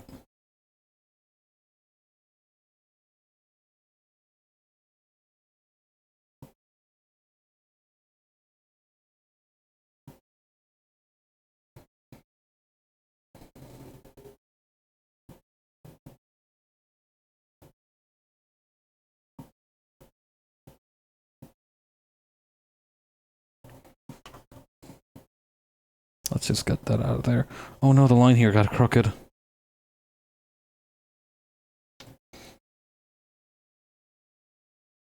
Well, what can you do?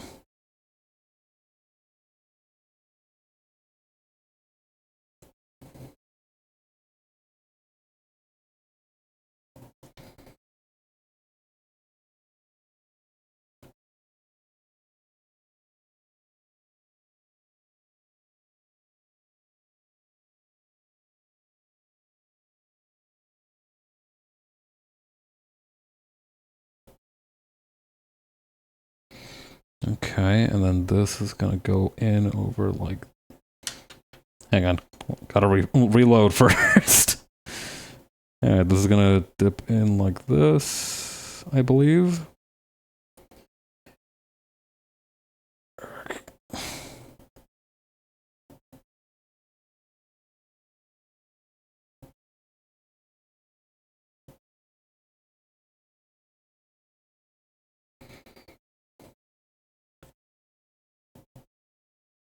Let's leave some of the detail to the micron. Or maybe not, actually. Sometimes... that one friggin' panel from Jujutsu Kaisen that's like, but that's how losers think. Sometimes it's good to just have that in the back of your mind. Because sometimes you'll, like, take the coward's way out of certain decisions, and then you'll be like, you know what? Nah, that's how losers think. You'll never grow if you don't take a couple of risks here and there, after all.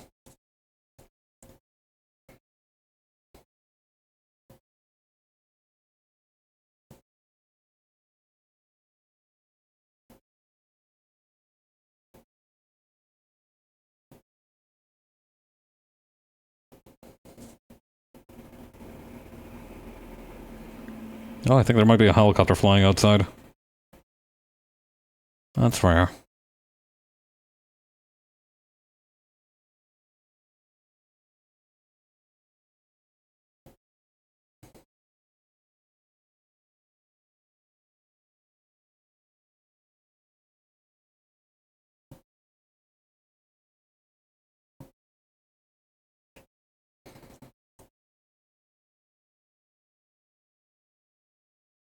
Okay, then over here.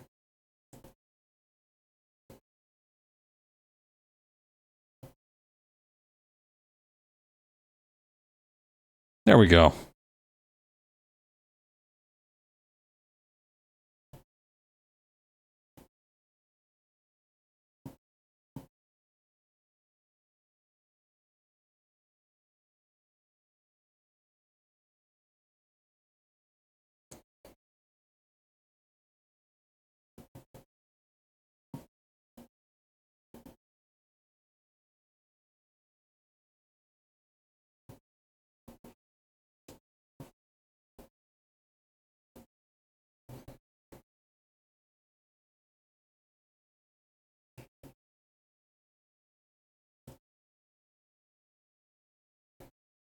Okay, then this one's gonna come up like this.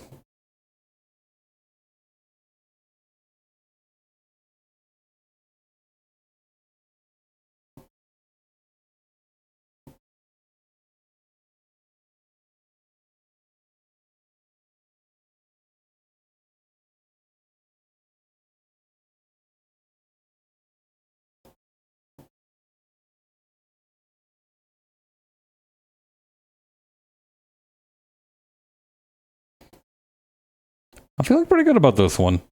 So far, the inking hasn't been too difficult.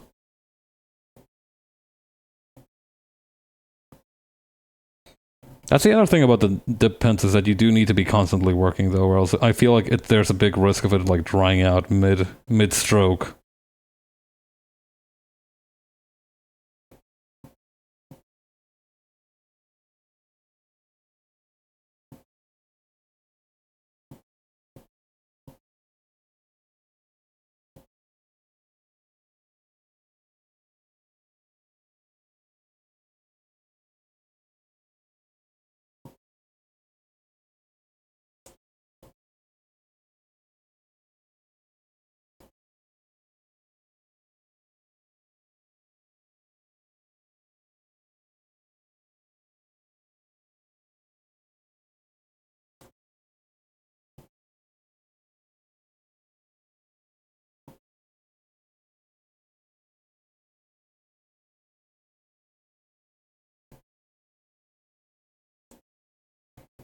Okay, and now for the all-important skateboard.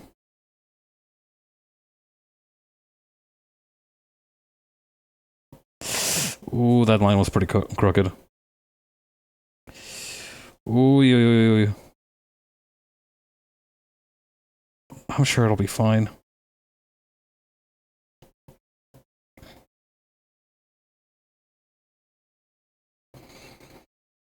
Well, once I fill it in with the micron, it should cover up to some extent. Oh man.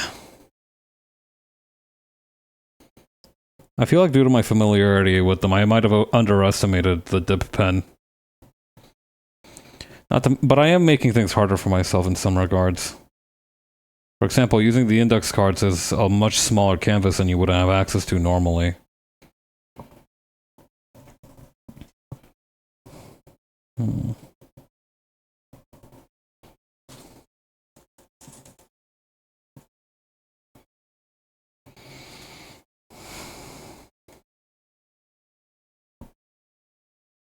I did also forget to draw the sword.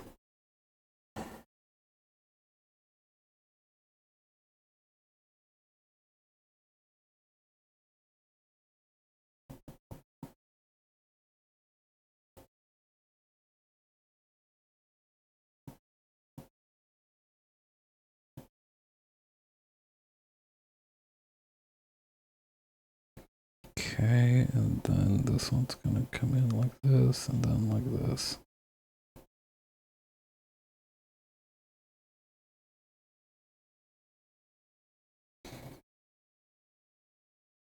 And then it's going to kind of come back down here.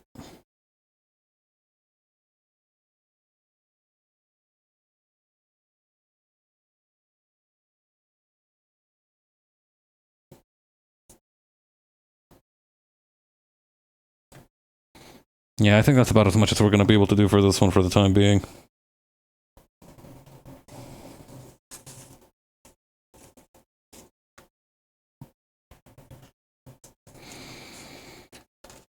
Alright, we'll return to this one in just a minute.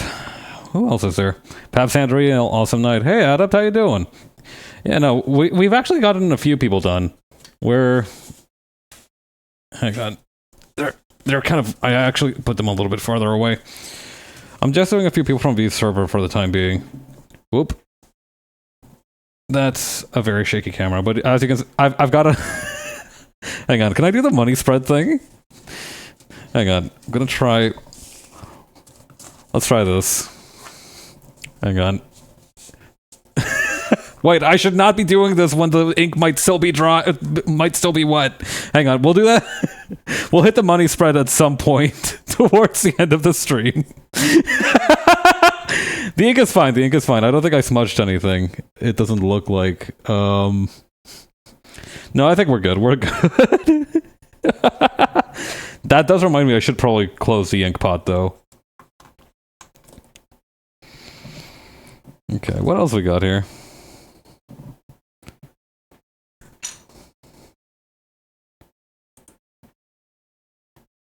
That's just asking to get the ink pot knocked over, right? I don't want to tap fade like that. Nuh-uh. Do I have a... Hang on, do I have Cypress's new reference? Actually, now that I think about it. Where is... Hang on.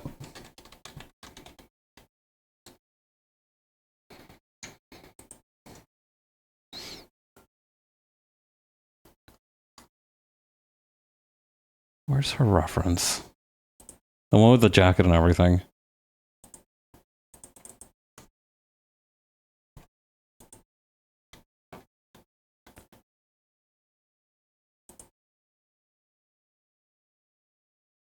Oh, found it.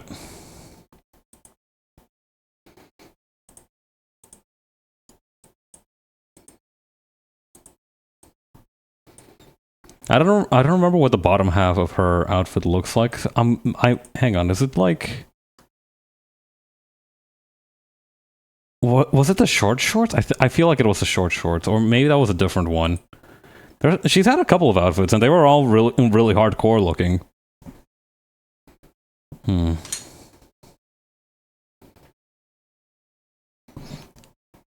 I was gonna try and do something with like the basketball one, so maybe I can do a little bit of a combination of these. Yeah, actually that should work. Where's another index card?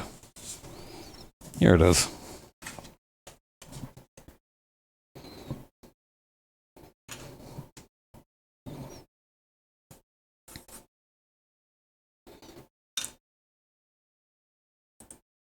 Is everything in frame and everything? Yeah, yeah, this should be fine.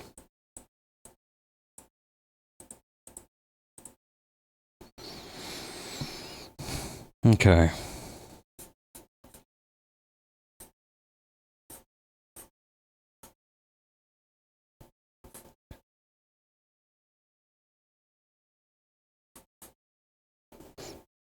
Okay, and then we have two legs like this.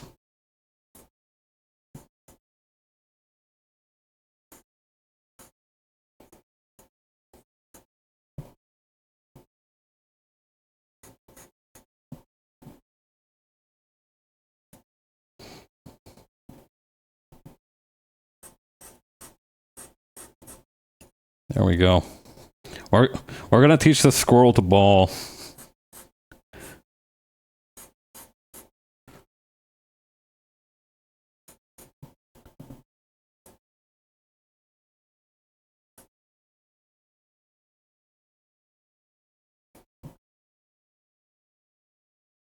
Okay, and then over here.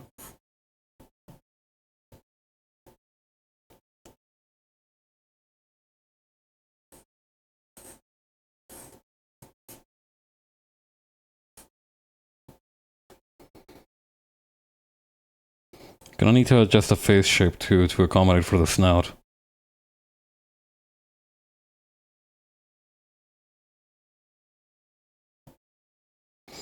Let's add a little, like, sparkle over here too. I feel like that'll look sick.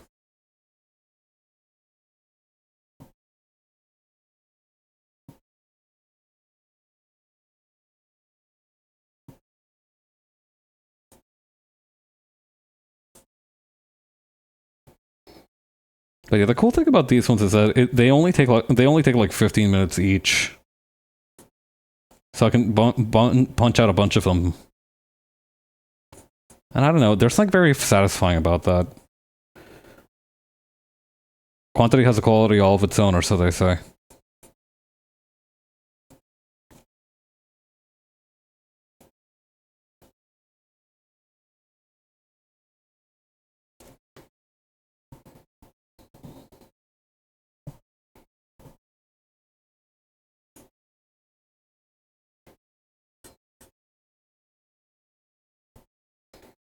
Okay, and then...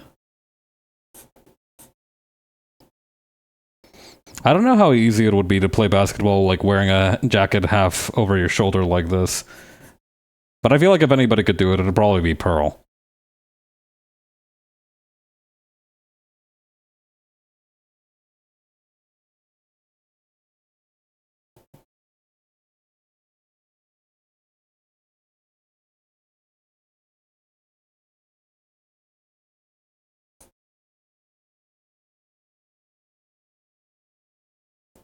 Okay, then over here...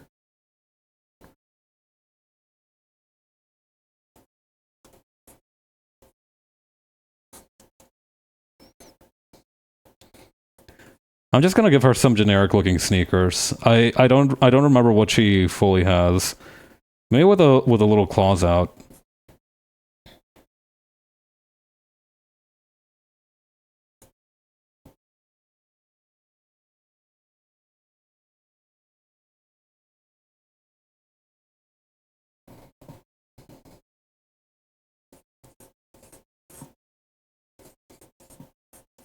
The orb.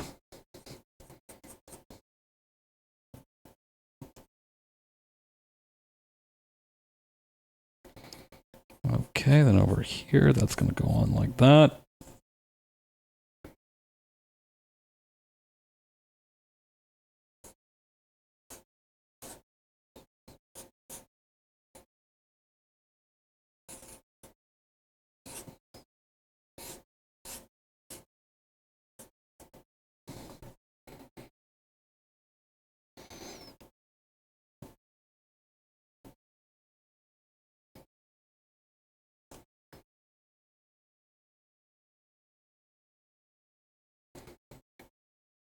Okay. Let's start with this. After I stretch my wrists a little bit.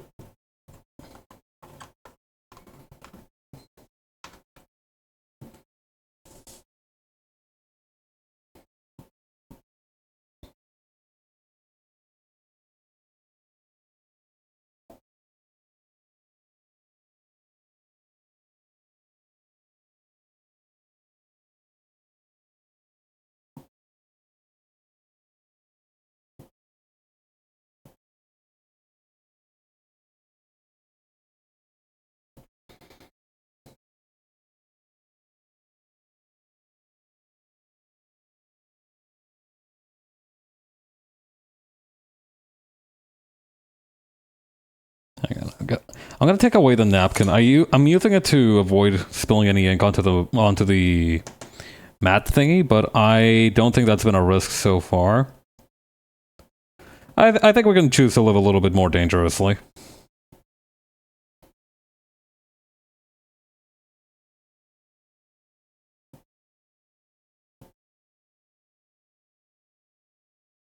Also, I put that a little bit too low. That went a little bit farther than I was expecting it to.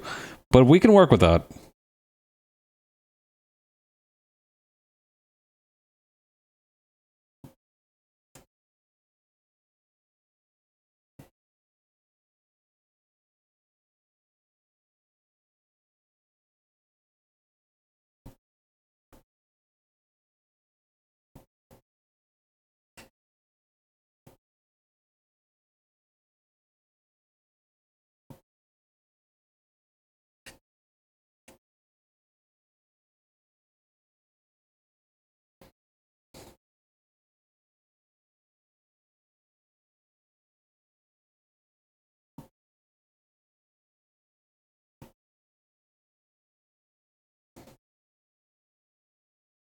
Okay, then over here.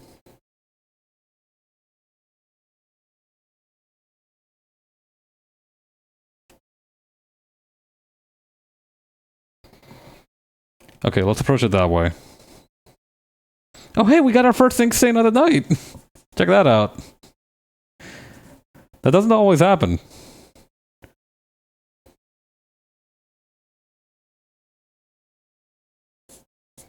Okay, one long, smooth, continuous stroke on the tail. Me receiving instructions on my first day at the dog hotel, or whatever.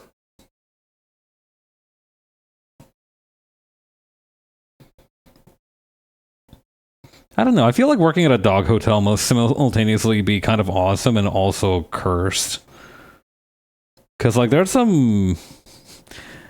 some characteristical dogs out there, and not all of them are going to be fun to care for. But I imagine it must be nevertheless a very rewarding job. And in this economy, it's actually quite a profitable one too, I imagine.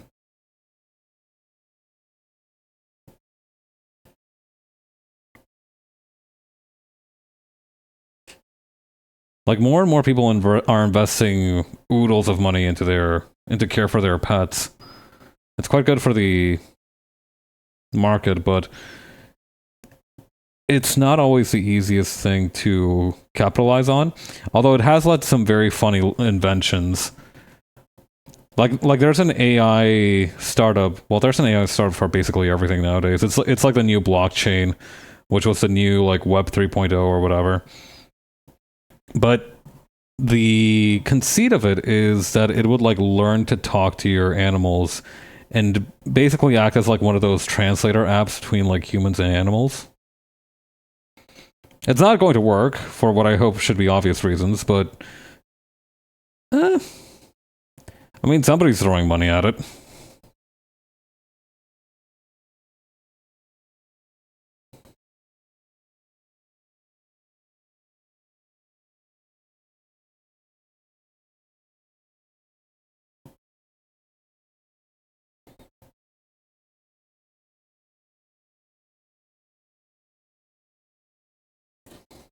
Oop.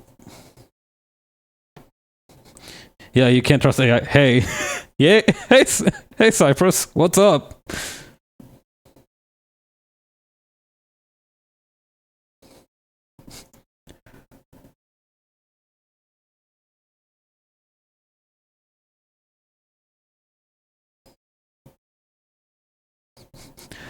Like the duct tape styrofoam chunk grip you've got there.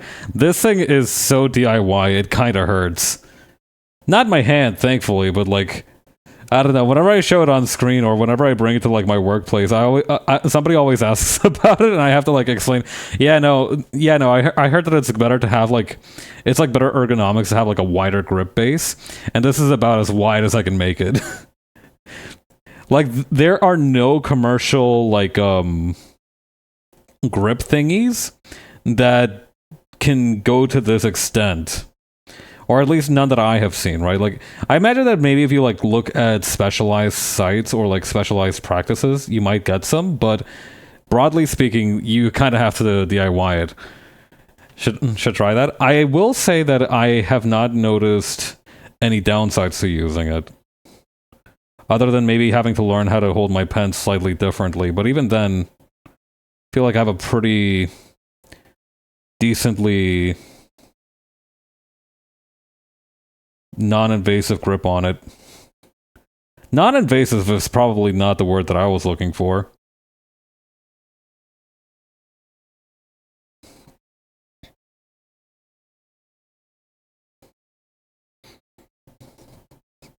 Any way to prevent early arthritis? That's the main concern. That is the main conceit behind using it. Usually I attach it to my pen for purposes of helping me during writing, but today it's going onto this onto this nib holder.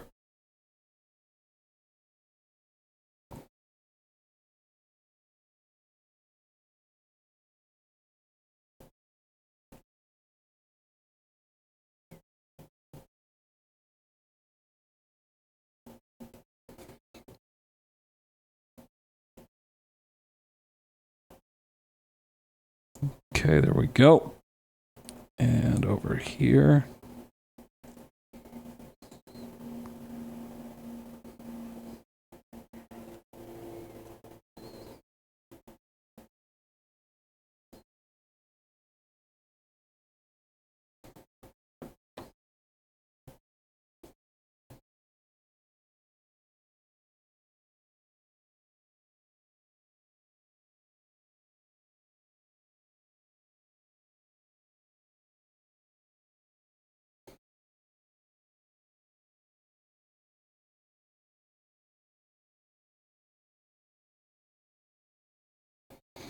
There we go. I feel like that's a pretty good deal on the hair.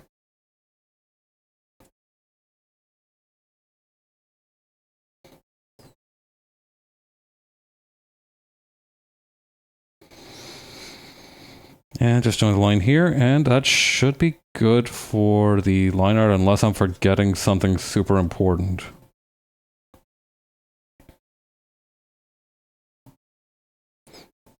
Yeah, I think we can just let this one, leave this one to dry for now.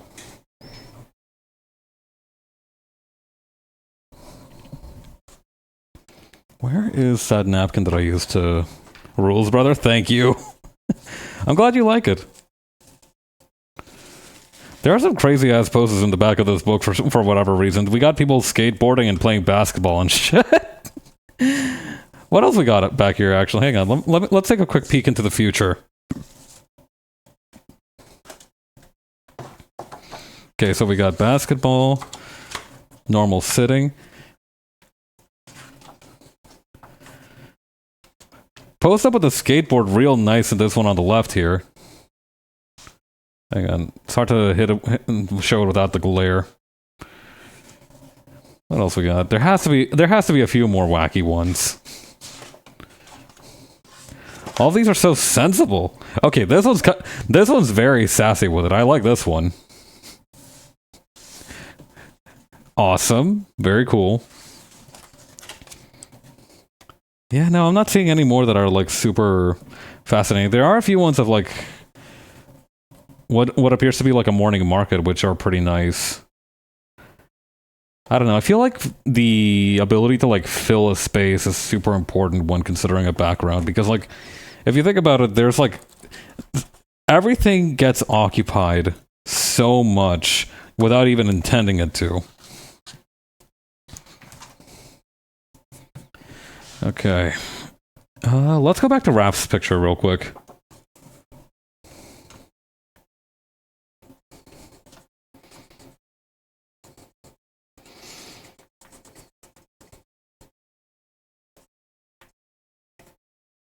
Okay. The ink should be nice and dry.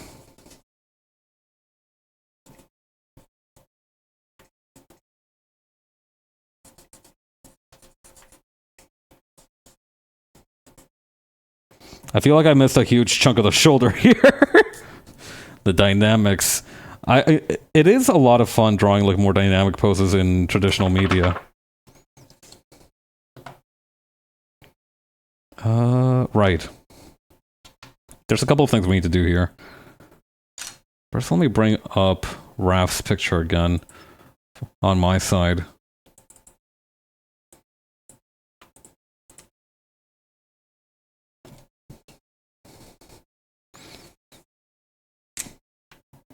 Hang on, there's still a little bit of pencil smudges here.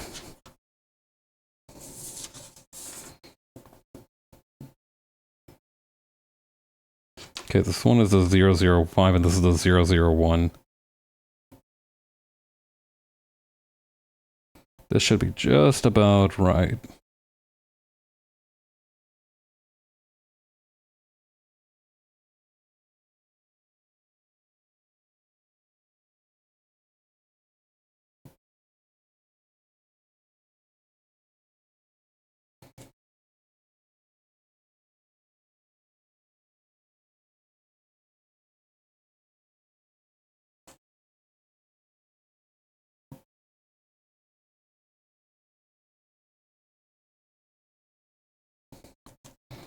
Okay, and then we can add a couple of things. So these two little straps at the top here that we missed. little holes up top here. Every single time I've attempted to use ink, I always forgot it had to dry. I had some very painful experiences in my teenage years working with ink, and I did not learn that lesson very easily.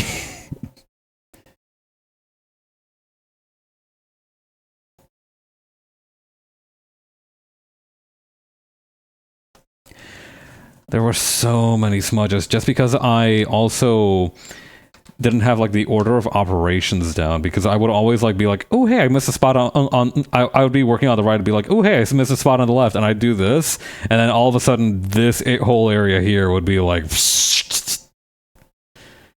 my brain went, oh, it's just like a normal writing pen, when it did not. That's kind of why I wanted to get my hands on a fountain pen, because that one also has much faster drying times, broadly speaking.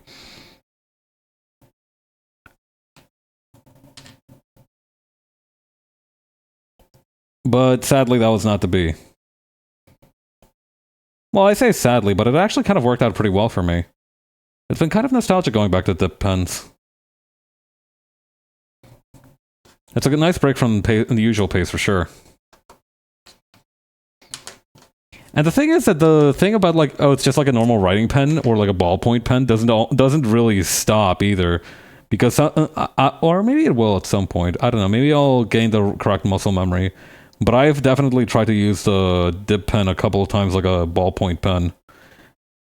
And it did feel very unnatural. Like, if you're moving in a way that the nib doesn't want you to move, it will let you know. Like, the haptic feedback on this thing is crazy. There's definitely some satisfaction with traditional methods compared to digital. Yeah? Yeah. For sure. Because I also really like how instantaneous it is. I don't know, it feels like with digital art, I have to jump through so many more hoops and pay so much closer attention. But with this one, it's like, whatever. Just go for it. It will work out.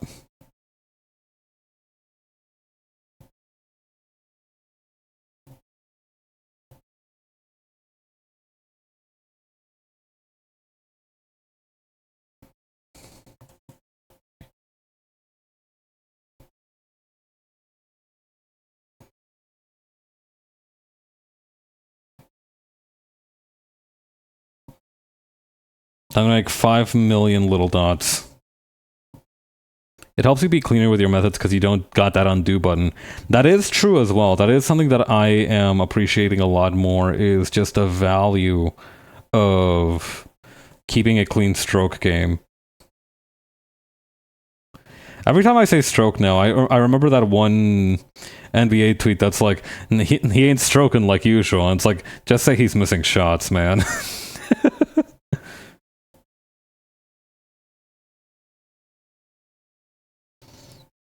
God.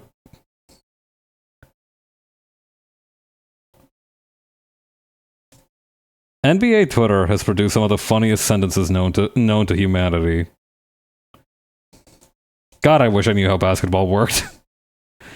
I mean, I'm not willing to put in the time to learn, but I do wish I just knew. Like, I read all of Slam Dunk and I still don't know how basketball works. But I guess that's more of a testament to the writing strength that I was still able to follow the basic beats of the narrative. That happens a lot with, like, media that involves, like, more involved sports rules. Like, I've recently read the entirety of Hikaru no Go, and it's a really interesting manga because Go is a very complex game, and the manga barely touches on like the super complex dynamics of it. Like, it lets you like know just through the characters' reactions whether one guy is beating the other's ass or not. Just watch Space Jam; it'll explain everything. Bugs Bunny is in there. Word up! That's more my speed.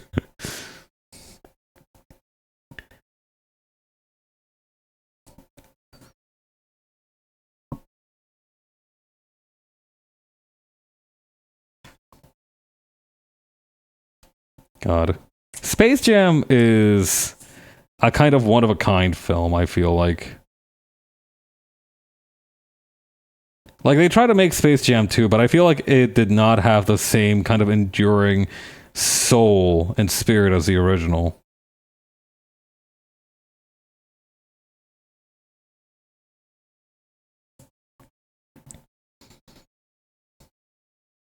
I bet Space Jam 2 doesn't even explain the rules of basketball with Bugs Bunny.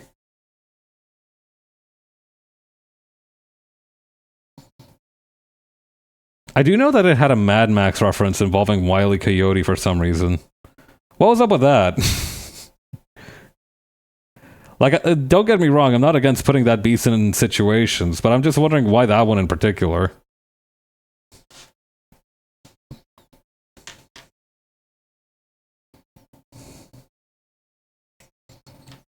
I haven't seen 2, so I cannot speak on its quality beyond the villains are called the Goon Squad. Potentially peak?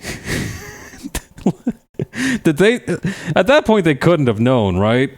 There's no way they could have known. Like, it's just such a normal thing to call, like, a group of bad guys. But, like, with the modern connotations, it's like... It does very much feel like that one picture of the Riddler, like, what does he know?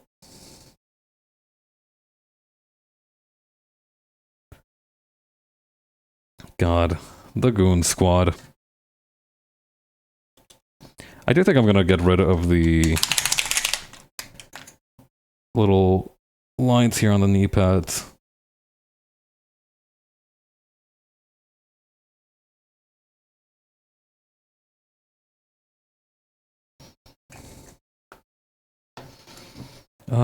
Right. The next step is gonna be using the marker. Which one should I use?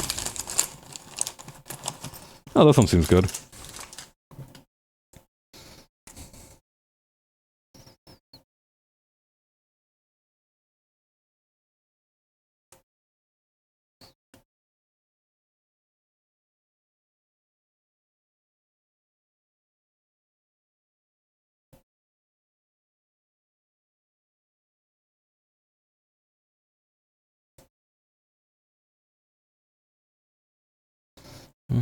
The colorer.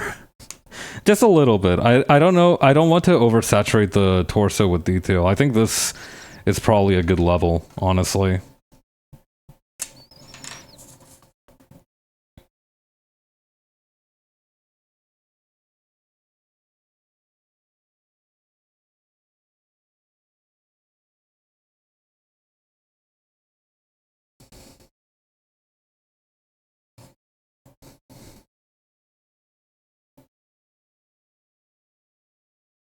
Just a little bit more hatching down here, maybe.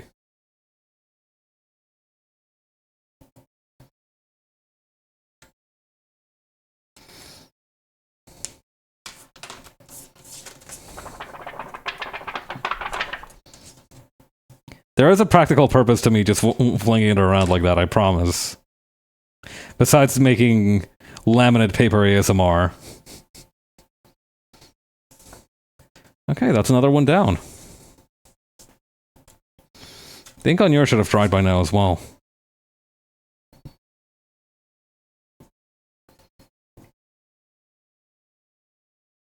That's also why I really like the super thin nib that I've been using for the stream, is that because it doesn't dispense a whole lot of ink, it dries very quickly. And it's perfect for like the kind of brisk pace that we're hoping to take on here.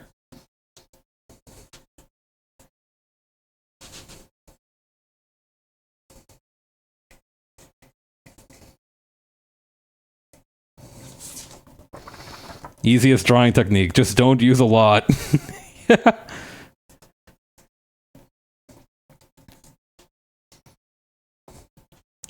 Easiest drying technique, don't get it wet.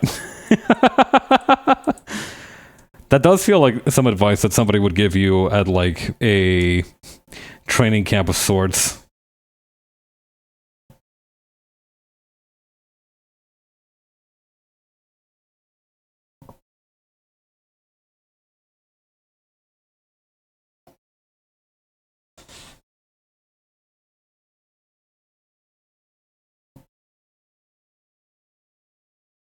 Oh shoot, I forgot your other ear.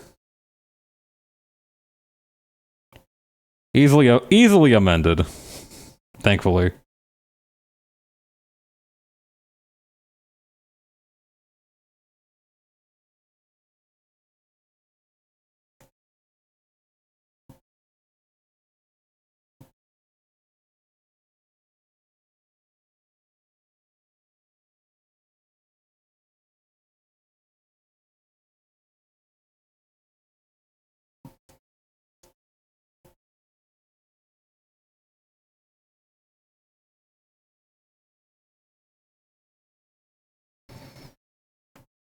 Okay, so let's...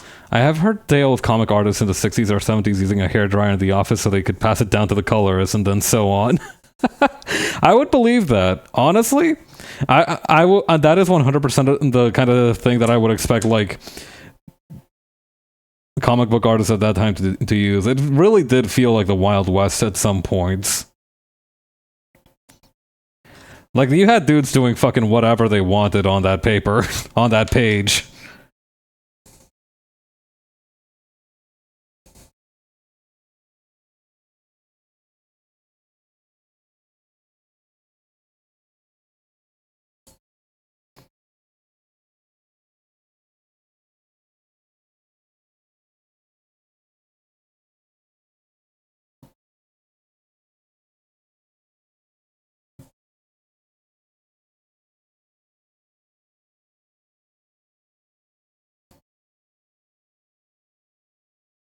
Okay, just a little bit more here and there.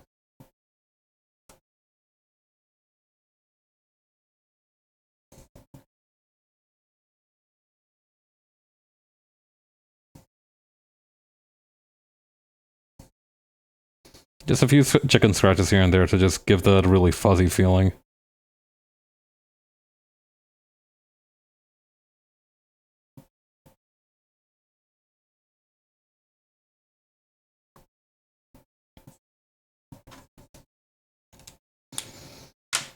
God, that was like in the 60s and 70s too. That would have really run up the electricity bill.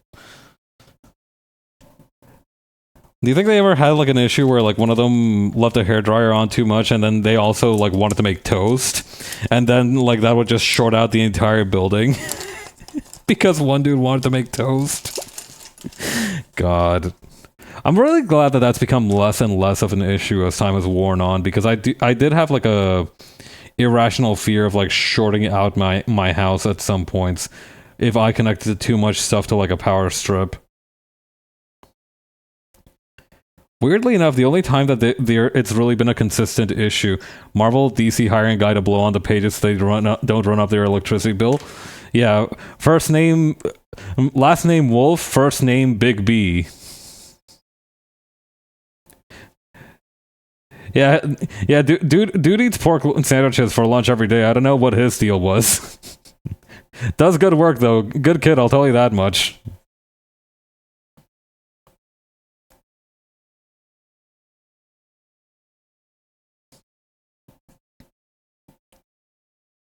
But yeah, no. I used to have an irrational fear of like accidentally doing that to my house. And the good thing is that it never really realized as a fear, except like one time. So just before I moved out to university, we moved houses. My family moved houses just like before, like 3 months before I moved out of university, we moved houses. And this new house had an electrical oven.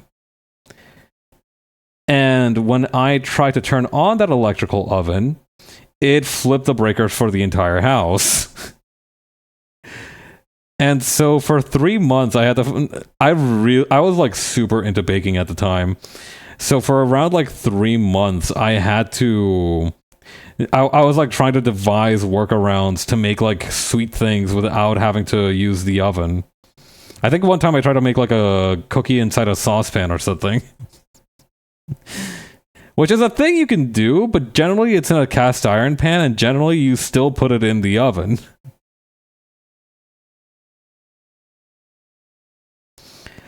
So as you can imagine, it was something of a difficult period in my life.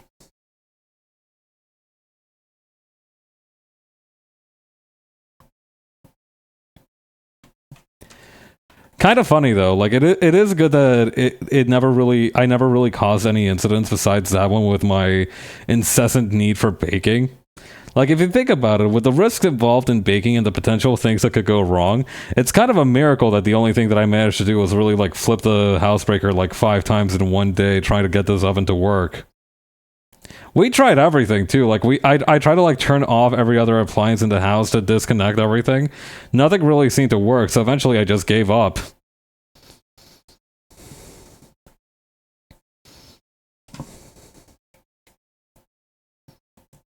Alright, that should do it for the coloring for this one. Just a nice little splash of color. Okay, I think I got one more in me. Where did I leave my pile of index cards? Where's the kaboom? They're supposed to be an earth-shattering... Oh, here they are. What's even in on this one? Investment, significant influence... Yeah, okay. Who should I draw for this one? Oh, I know. I wonder if Jackie still has her references up. Hang on.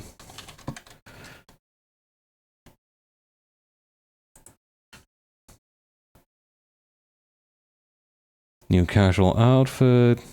Toku outfit.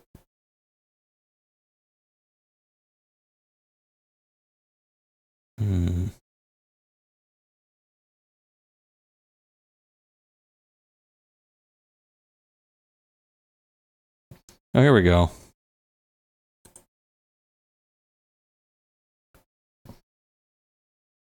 I think this is the most recent one? Lab Bunny? I see, I see.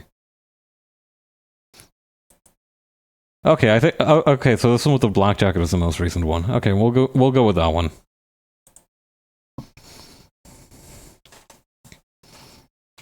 Okay. Let's consult our big book of poses for a good one. Oh, this one's really cute. Let's try this one.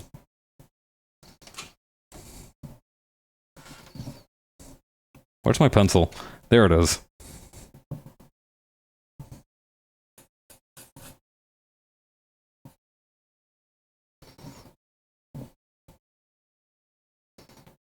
Actually, you know what I can try and do?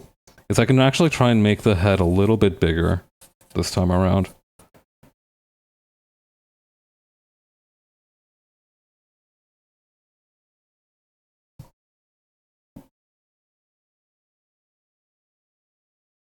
The finger is actually somewhere closer to up here.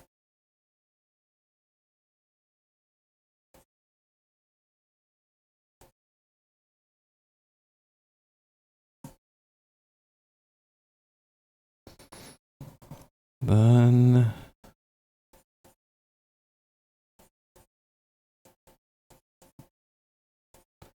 Honestly, I could go for a pork sandwich. I was joking about that earlier for like the big bad wolf thing. But I feel I saw the other day, like I think it was Coop maybe who posted like a picture of like a fried katsu on like curry or something, and I was filled like with an intense jealousy of that meal. Some fried pork cutlet would really hit.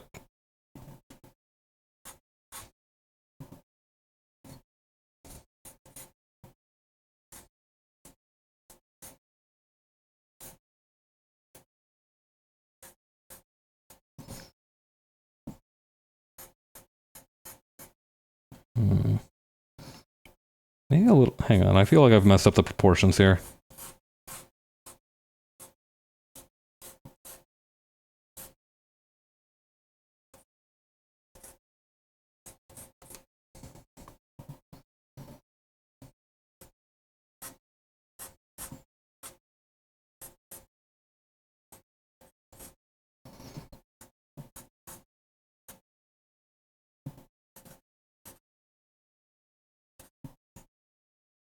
Okay, and then this one's gonna go like this, and then this.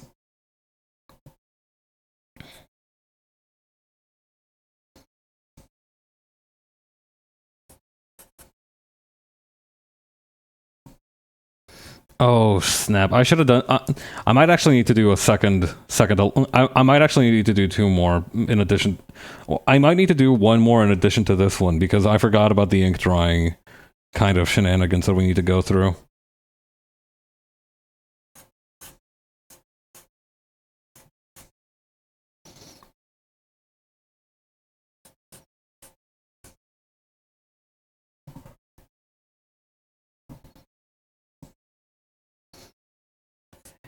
It is a really funny coincidence that so many people in V's server are associated with rabbits in some way. I don't know, it feels like we've got a theme going on.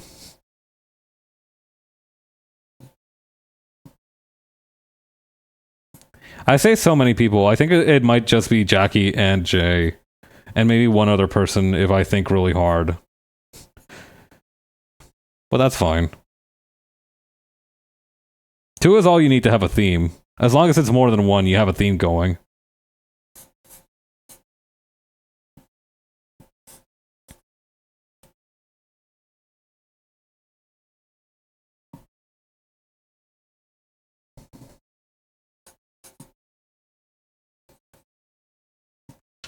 I'm really glad this pencil doesn't have an eraser on the end, because otherwise I think I would be too tempted to just like start rubbing on it, and it would not end well for me, to put it lightly.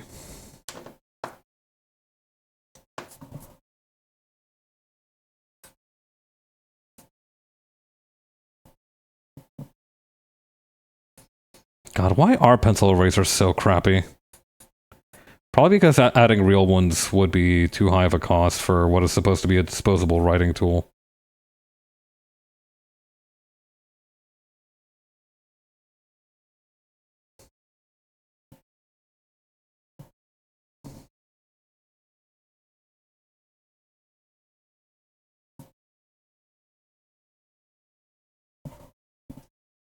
Hmm.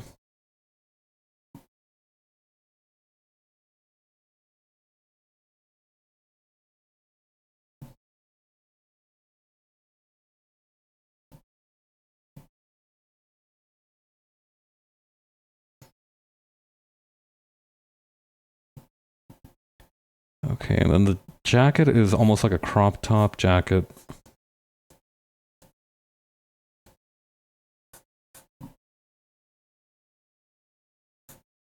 Like this.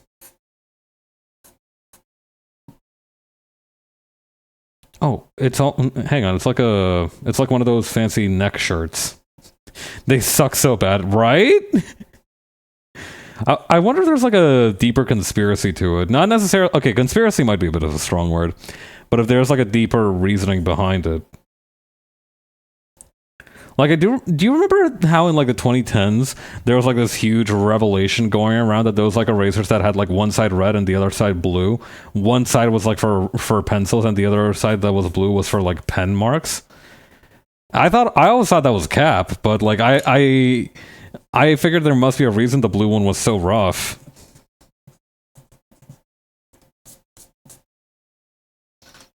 Like I don't know if that's necessarily true, because I've tried to erase pen marks with the blue one and all it does is tear the paper. Which I also remember it being a joke that like the pink one is for when you need to erase your writing, and the blue one is when you need to erase the paper.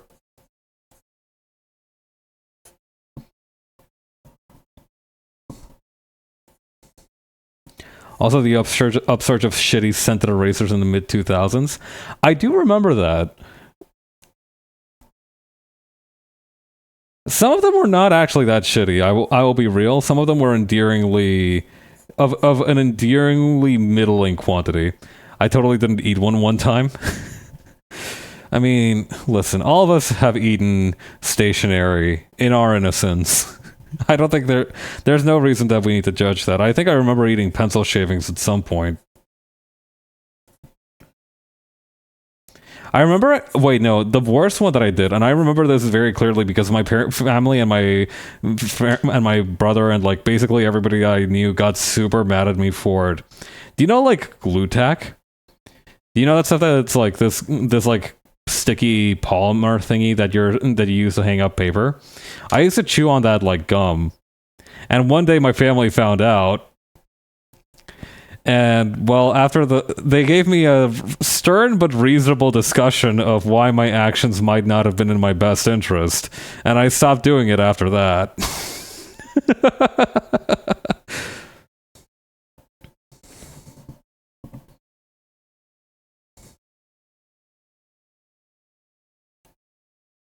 Okay, the jacket only extends to like this part, so the arms are actually arms.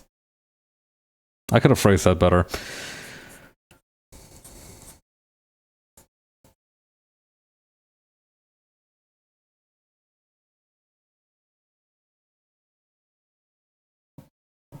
Okay, and then the jacket goes in like this. Okay, anything on the front of the jacket? No, just the purple stripes on the back.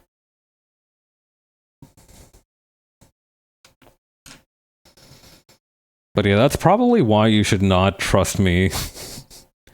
Or actually, no, you can trust me in your glue tech now. I've learned my lesson.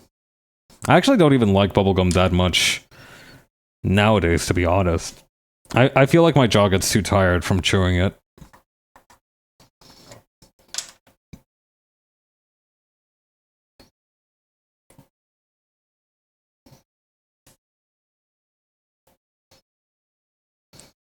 Hang on.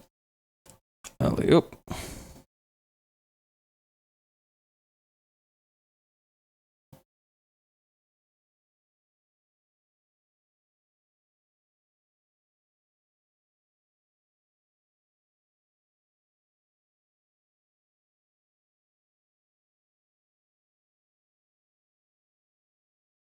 I've decided that I'm going to add the heart-shaped glasses once I'm using the Micron.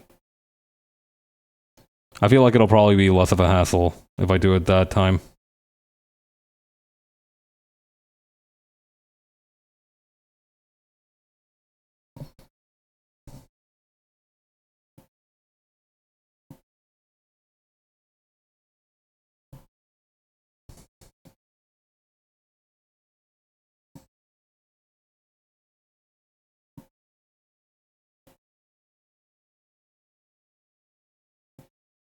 I think the reason that I'm also having few problems with smudging is, ironically enough, because this is a very small canvas. There's not enough. I don't have enough opportunities for my hands to get in the way of themselves. Lucky me.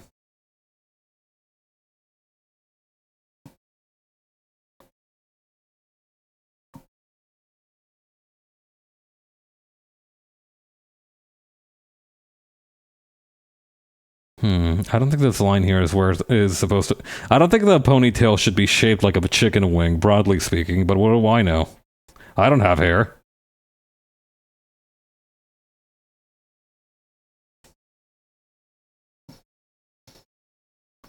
I don't know, maybe that could be like a cute fashion trend or something, like here's how to style your chicken wing style ponytail. That doesn't really sound cute at all, though.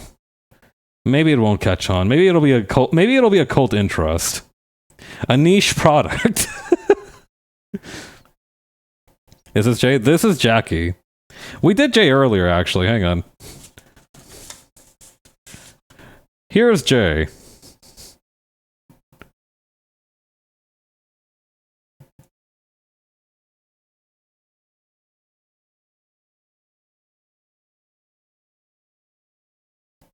Here we go. I know many bunnies, right? I was just saying, we have like a surprising number of like bunny people in V's server.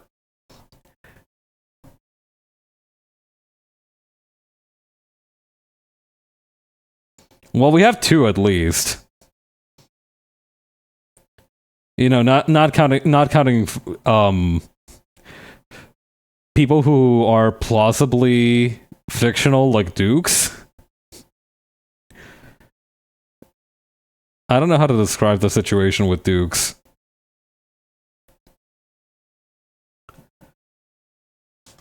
But yeah, there's a lot of them going on. I know that Jay said that I think she said that she wasn't going to be in the same room as Dukes for like for both comedy reasons and to like avoid having an existential crisis. I might have made up that second part. My bad. I might be recalling that second part incorrectly. But I do think that it would probably be a good idea that like if you and the person that you created in like the palace of your mind are liable to meet, you should try to avoid meeting them if possible.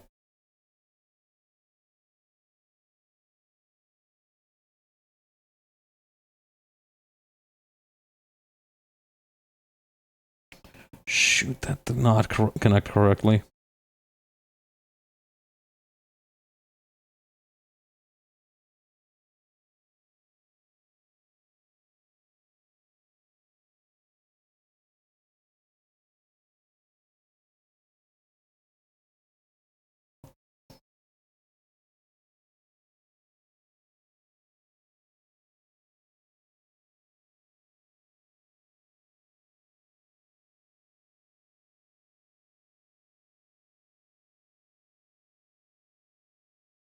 Okay, then over here.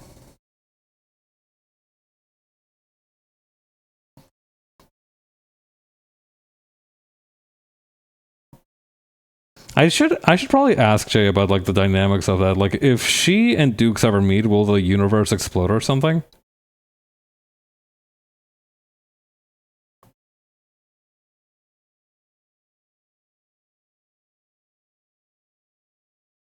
Ran out of ink mid-stroke. You hate to see it.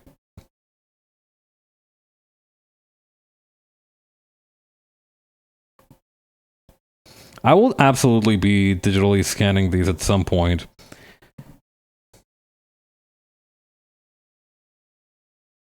And at that stage, I might be able to perform some additional alchemy on the finished product.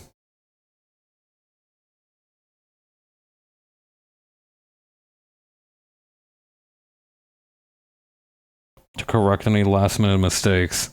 The scanner. It's like a Toku crossover movie. That's probably the correct answer.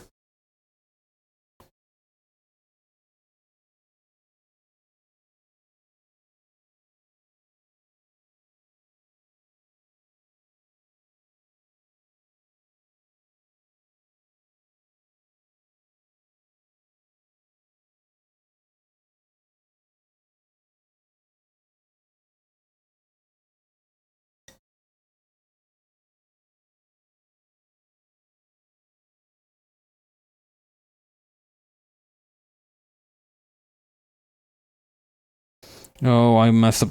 Maybe, hang on. Oh yeah, no, the shoulder is definitely a little bit broad here. Oops. Oh well. Live and learn. Don't let it get you down. Don't dwell on your mistakes. Learn from it.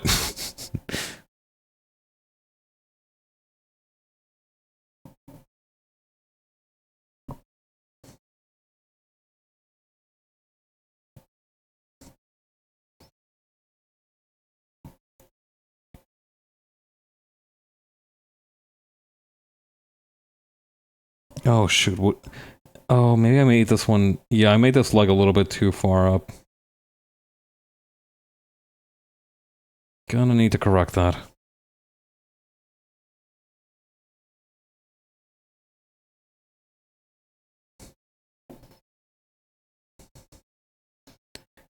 I really might need to get a scanner for my own purposes at some point because honestly, having to trek over to the library and deal with their scanning system every single time I want something done is a little bit stressful. But scanners cost a lot of money, and usually they're attached to printers, which cost even more money. I don't know. I don't know if I could be able to resist the temptation of printing something.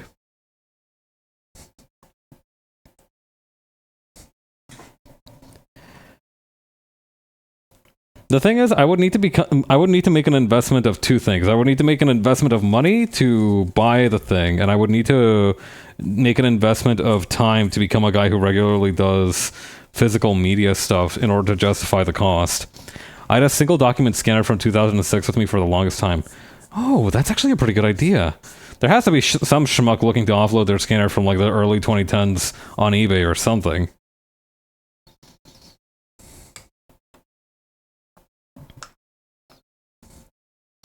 I could probably find something on Kijiji or something.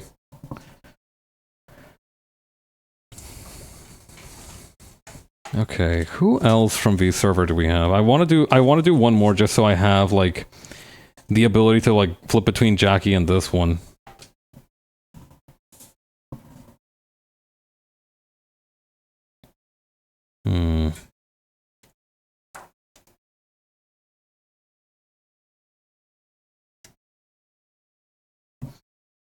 Actually, hang on. I might be able to do... Hang on. Are there like 3-person poses? There are. Hang on. Oh, this one's good. This one's really cute. Hang on. Let me try this one. I might do Dukes and Tear.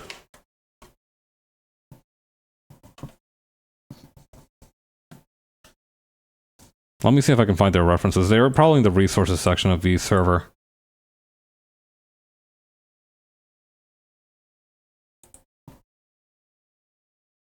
Let's see. Oh wait, actually, I forgot that Jay had an alter mode. Let me do that one then, since we're already on the topic of bunny girls.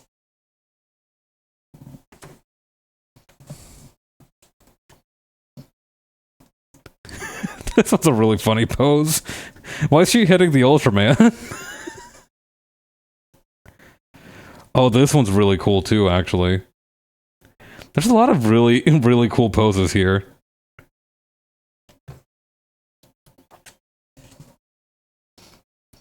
This one, the kind of like jean jacket vest thingy she's got going on is awesome.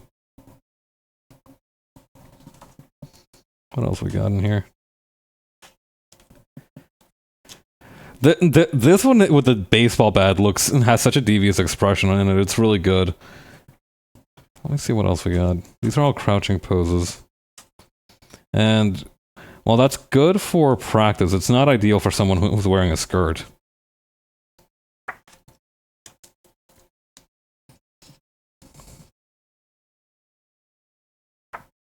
Everybody's wearing jackets, too. This is complicated.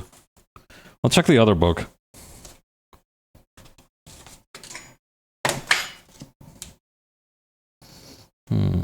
These ones are more suitable.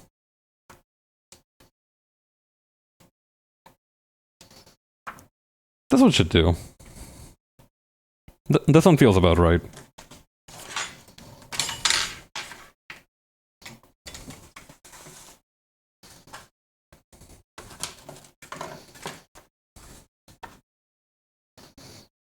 Okay, let's see.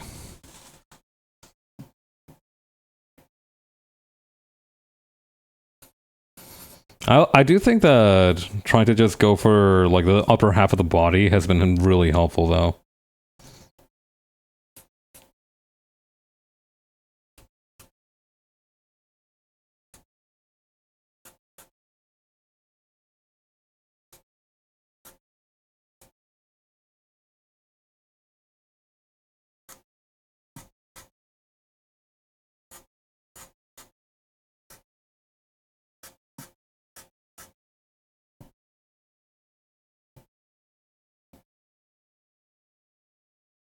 Okay, and that's gonna be around here.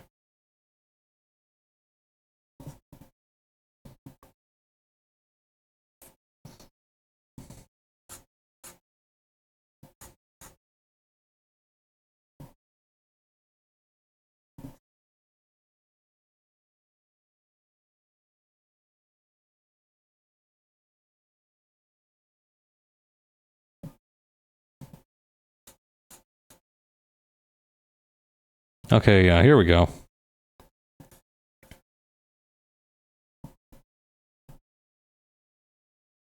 The all-important tusks for killing. I'm so glad that Jupiter added this to Jay's reference sheet because, like, tusks for killing is, like, all-timer sentence, to be honest.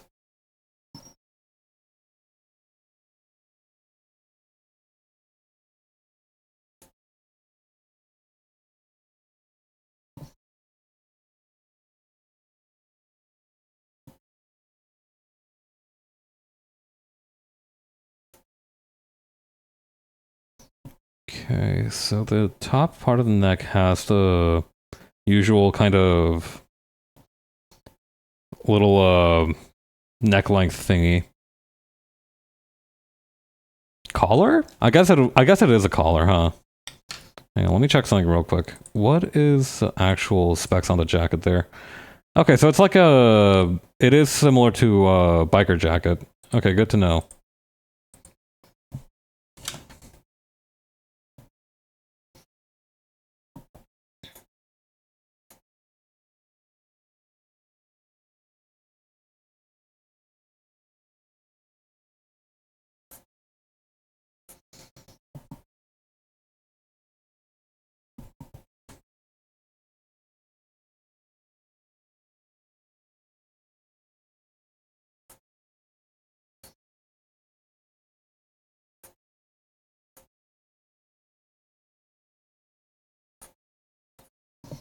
Okay, and this is gonna flare out just a tiny bit.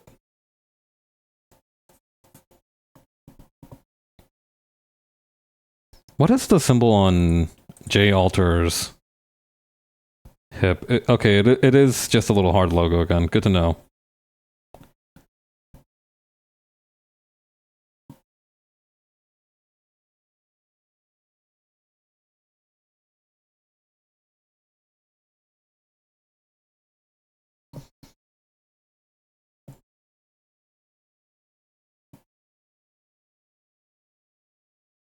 Okay, so it's only the one on the right that has the little hard logo on it.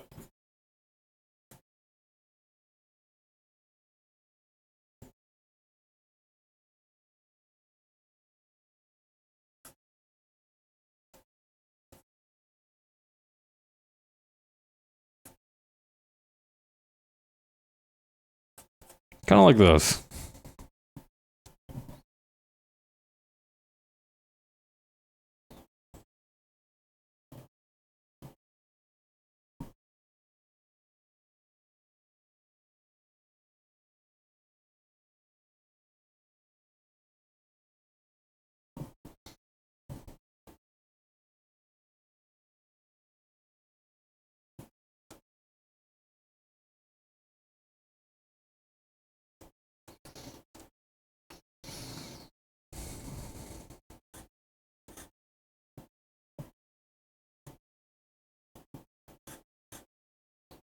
Okay, just filling out the thighs a little bit. I want to get better at drawing thighs. Legs in general. I feel like my upper torso game is strong, but now my lower torso game is middling, lagging behind in some ways.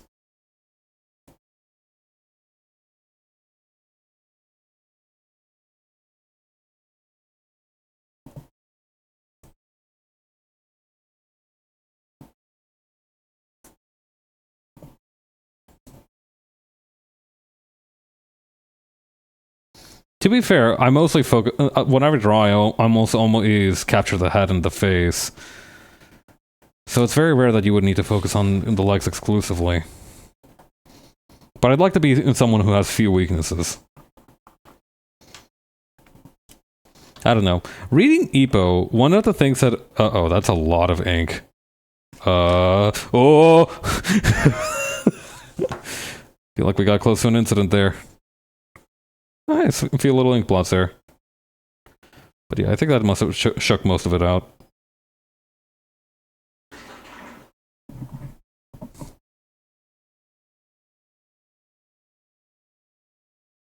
But yeah, reading Ippo, one of the concepts that I really liked was that they mentioned that Ippo doesn't really have any weaknesses, or like he doesn't have any finishing blows.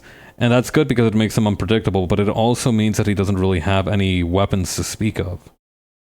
Because like if you have something that's like menacing, if you have like a KO pattern, so to speak, the other guy is like super worried about that, and you can use that to your advantage. It's kind of like in fighting games how you can like condition your opponent by showing them, "Hey, I've got like a pod buster. You're gonna want to stay away from me," and then you mix them up a little bit to get them into the pod buster regardless.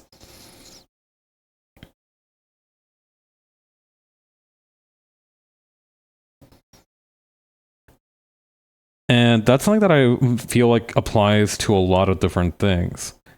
Like there is something admirable about being someone who has few weaknesses, and it makes you reliable. But at the same time, I feel like as long as you don't have a specialty or something that you can be really known for, or like a strength that you think you can identify, it's much more difficult to understand your place in any kind of competition. And then he got the Dempsey role and got so good at it that global boxers wanted, I have to take you down before we get to the champ. Yeah, no.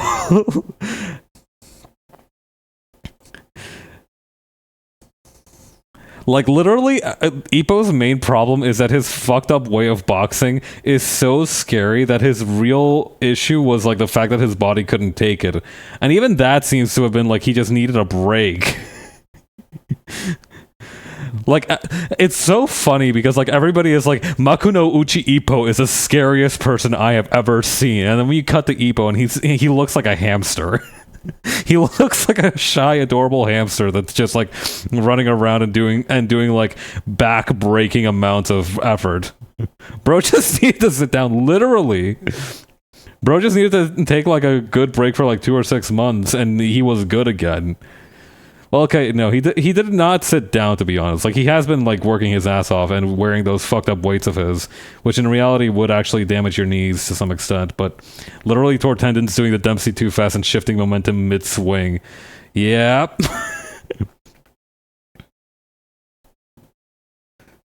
Like, you understand why the boxers from around the world are scared of Ippo, but, like, you see him act and you're like, that kid is... This guy? Really? You're scared of this guy?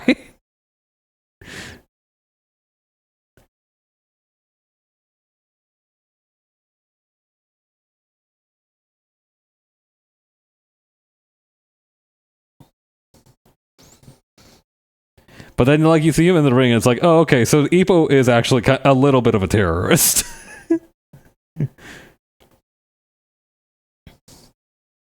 God.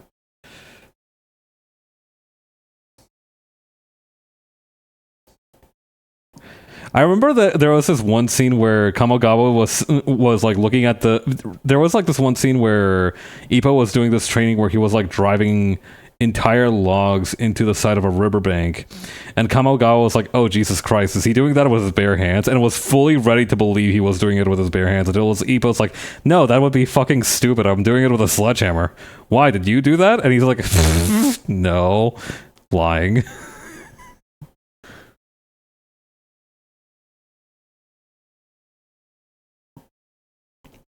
Yeah, Gamo had that exact same fear because he was legitimately that dumb.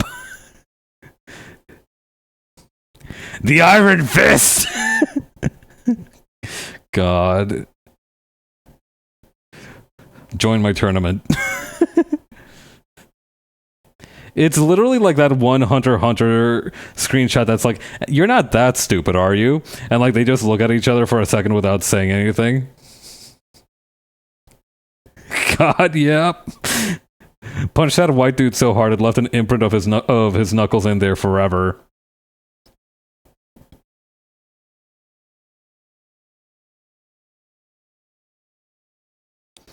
To be fair, that white guy kind of had it coming, but still.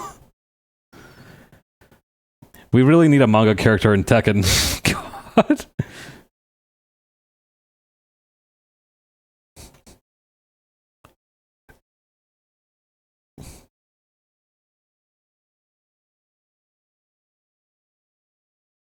I feel like Baki is the only one who would really fit in with the kind of Tekken universe at large. Ippo and Tekken would be awesome, actually. Never mind. I rescind my vote. I feel like Baki would be a good fit, but Ippo would be awesome.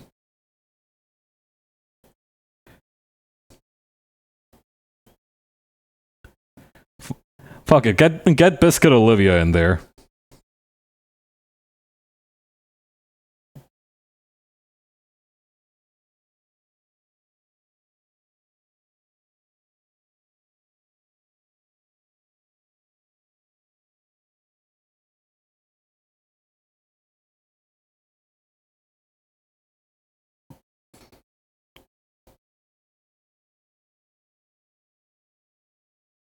I hope they're exactly as busted as Clive was. Yeah, no, I was gonna say it doesn't. It kind of doesn't matter who fits since we got Clive, but I feel like there has to be like a limit, right? Like I feel like they couldn't put like friggin' that guy from Bleach in there, because from what I understand, his main power is Big Sword, and well, we just had a sword guy. Honestly, I feel like two in a row would be too many.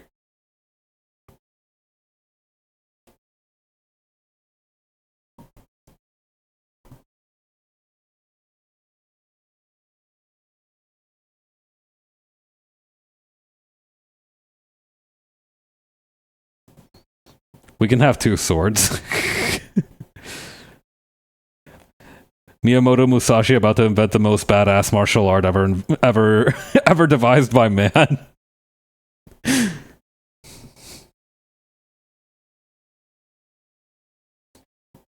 Actually, fuck it. Put Miyamoto Musashi in there. Why not? Soul Calibur is that we need a sword game. God. I need to get who is Arxis the one behind what was it?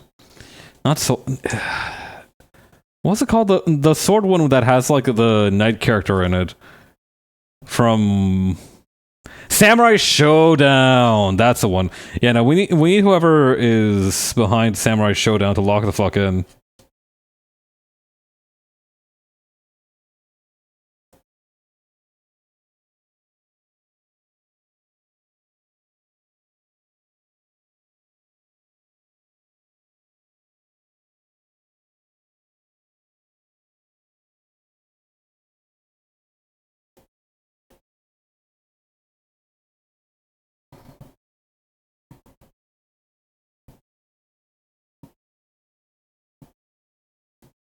No? Alright.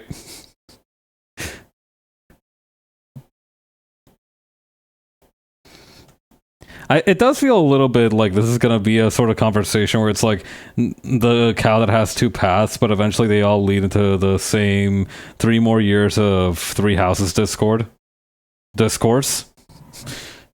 Shaking my head, Ryan hates mind games. I will say that for as funny as that one clip of like two guys standing still for like 30 seconds not knowing if it was like a play or not is funny, I don't think that would be a particularly enjoyable fighting game experience in real life. I feel like that would actually be rather despicable as a gameplay experience. Like at this point, just play fucking your only move is hustle.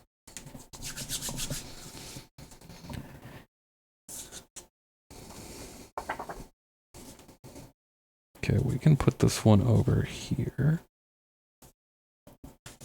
Just sword fight in real life. That's what I've been saying. Listen, these days it's chic to be poisoned by sword law for like a solid 5 years out of university. We need more wandering Yosha to right the wrongs that have sprung up in the absence of the martial heroes of the Jianghu.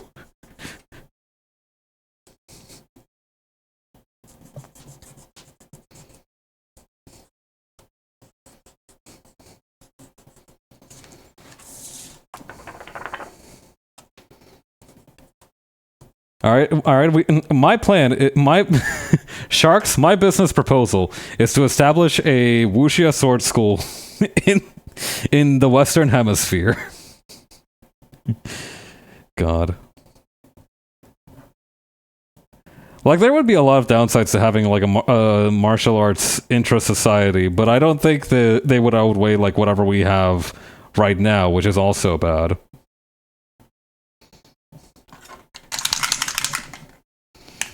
Like, I've been reading about heterotopias in, like, a psychological sense.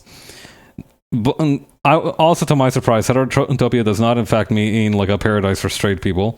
I did have to double-check that. I can confirm that's not what it means.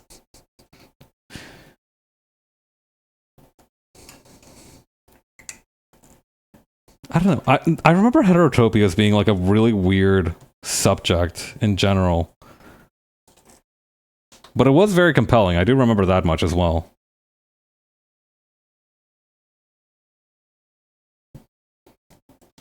Okay. Where did all this ink come from? What the Yo! What the? Hey, what? Wait, did I? Oh, crap. Where? Huh? Okay, it wasn't from the ink pot. Where? Bro, what the fuck?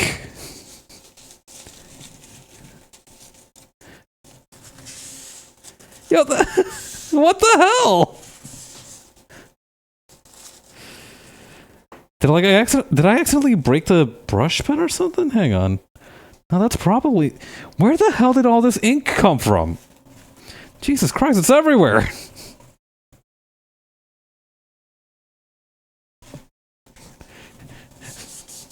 Trying to wipe away ink like it's blood. Bro, I am so having a Lady Macbeth moment right now. This sucks!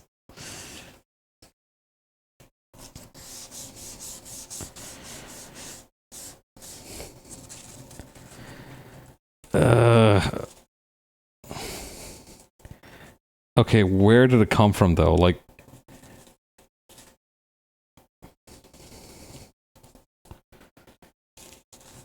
Did I accidentally...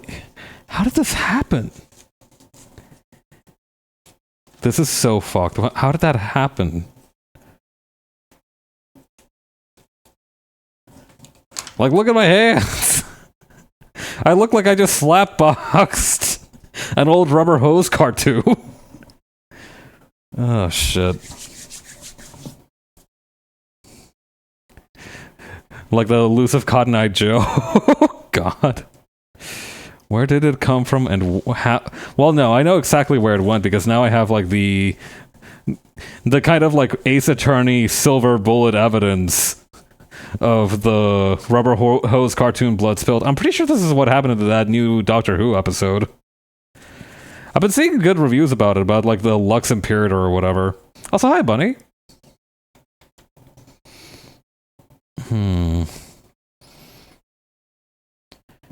Hang on, I'm gonna go wash my hands real quick so I don't get this on any of the other stuff. I guess I'll know soon enough if the pen is the problem or what have you. All right, be right back.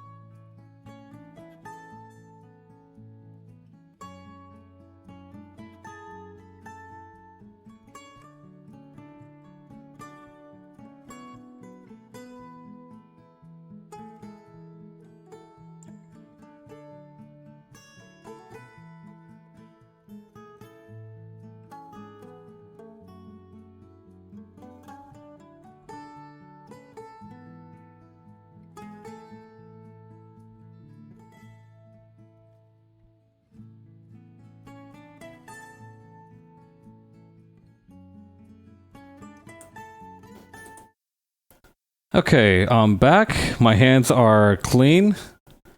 Except for there's like one little bit on my thumb. That's fine.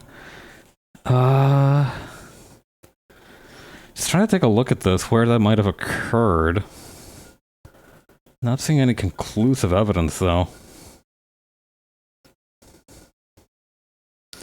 Could be that while I was, like, dabbing away the ink at one point, some of it rolled under a spot with the pen on it? It's hard to say.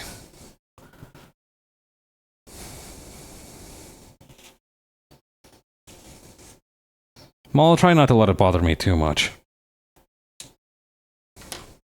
Unless it happens again, in which case I think at that point I need to start letting it bother me more.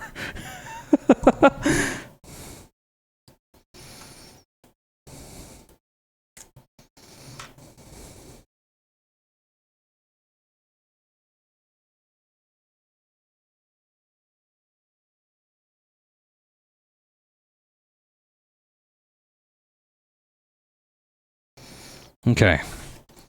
Right, for shading for Jackie.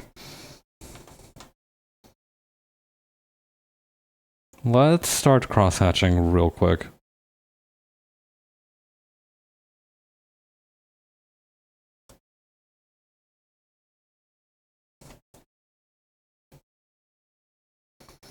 And I think we can kind of...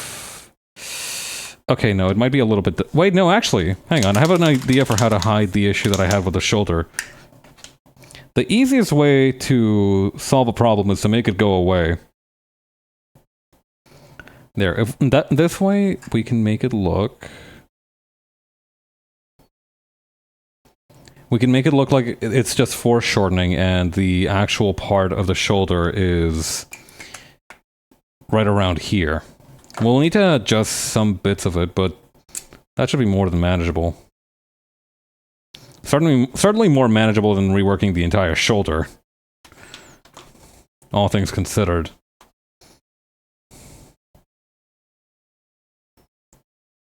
Right, regarding Jackie... Oh. I forgot that she also has a little divot in her pants here.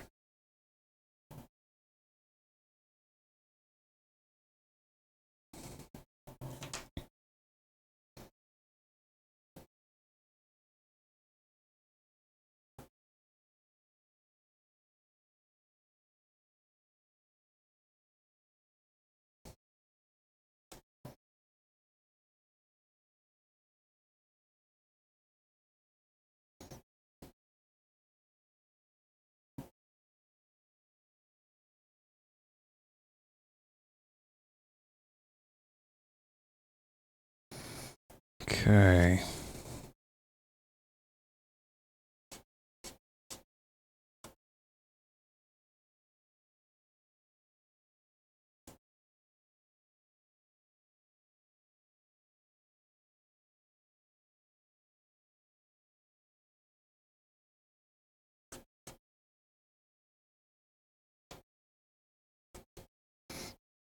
I might have given Jackie a bit too much of a dump truck, but to be on model, but you know what? I feel she's earned it. She's allowed to have a little bit extra on the side. Let's make this a bribe in order to compensate for the fact that I overextended the shoulder back there.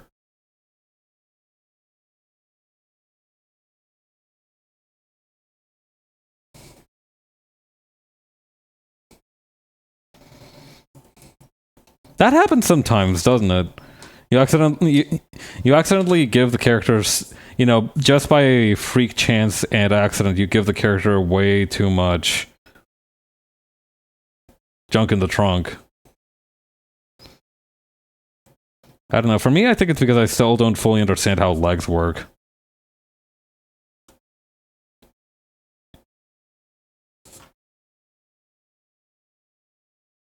Might be something to consider as a topic of study.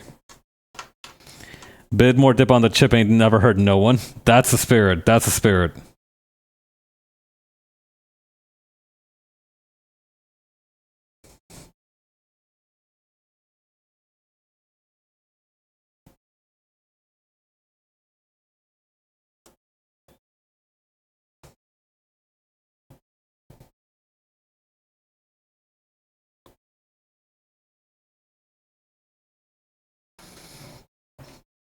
Okay.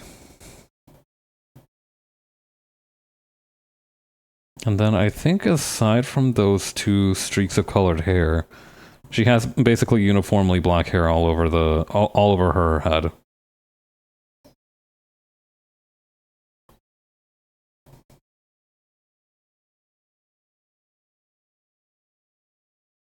There's something so relaxing about cross-hatching with the Micron. But I think it's important to also keep your actions a little bit deliberate.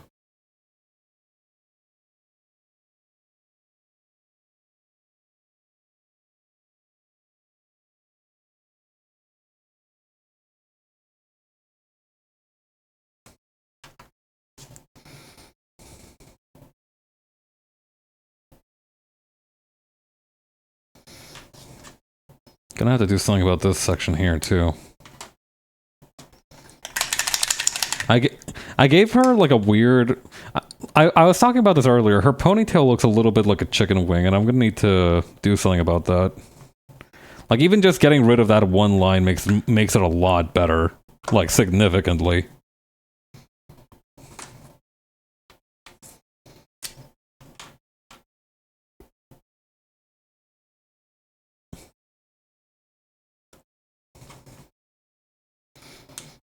Okay, so there is... Where's my pencil case? A kind of magenta-ish line and a kind of... Do I have a purple? Purple might be better suited for this. Like purple with a red or something. Purple with a red and just like a deep blue. This is good.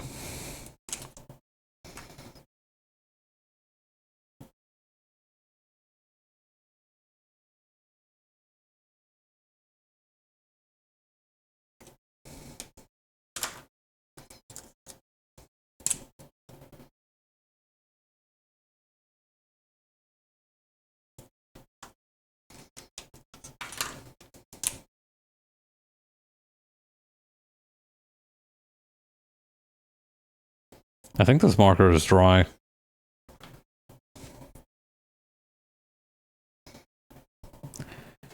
Where's that scratch sheet? Come on, buddy.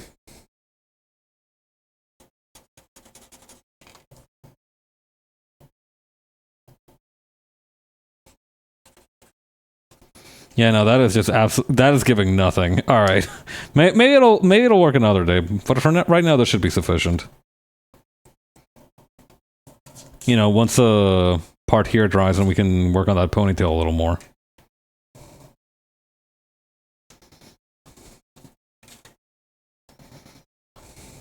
All right, let's work on J alter.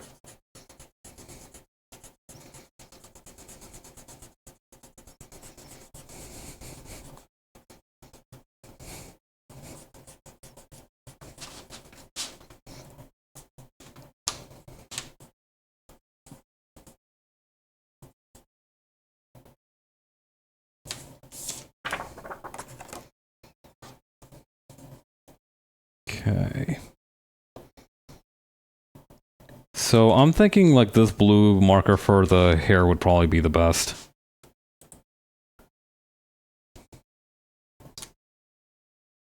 Yeah, I feel like that feels correct.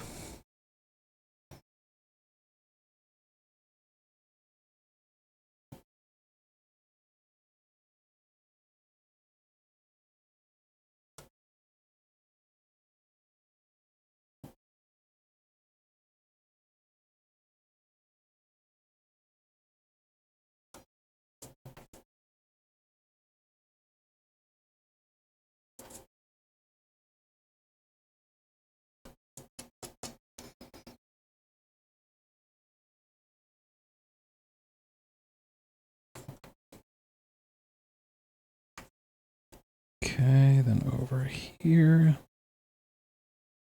Along the ear.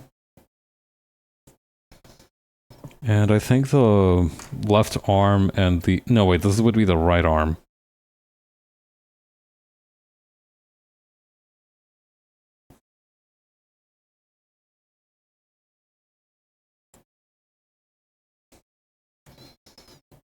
And the left hand also has it. Meanwhile, the right arm... I keep getting my right and left mixed up, but it's fine.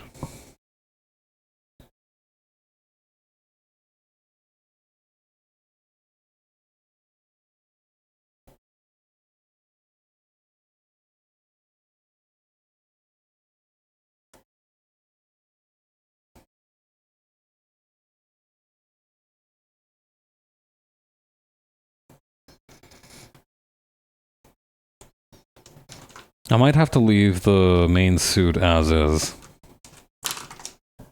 Although what I could do is I could do the legs.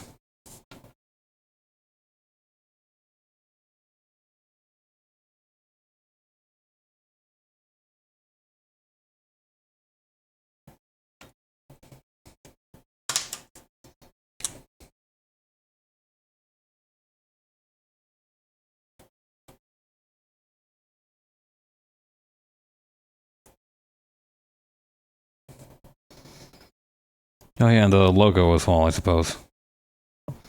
Okay, so we got the blue here. We've got the kind of more reddish purple over on this side. And then we'll have a mix of the two in the middle.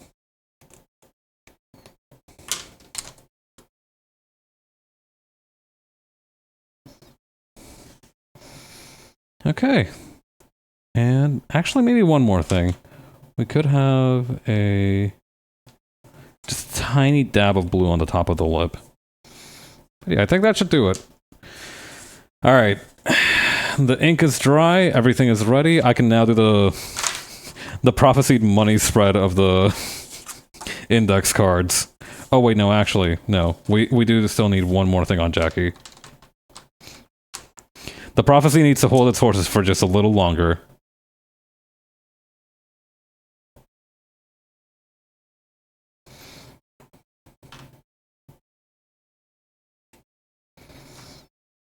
Okay, now we're ready.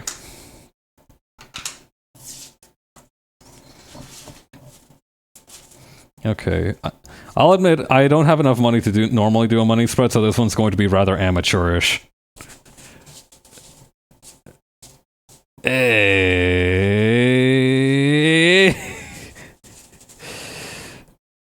Close enough. All right. But yeah, that's pretty good work. All right, so we got 1, 2. Hang on, where did Jay go? Okay, there she is. 2, 3, 4, 5, 6, 7, all put together. Not bad for like 4 hours of work. Or wait, 4? No, it's been about 3 hours of work. So definitely not bad for 3 hours of work. I'll just need to do like 5 million more of these streams, and I'll be able to do all the index cards. I might have to figure out some alternative method. But this is good practice. I really enjoyed using the dipping pen as much as I did. Very mysterious ink incident. I hope that's not foreshadowing of anything. I really, really hope that's not leading up to anything more substantively plot relevant. Is anybody else streaming today?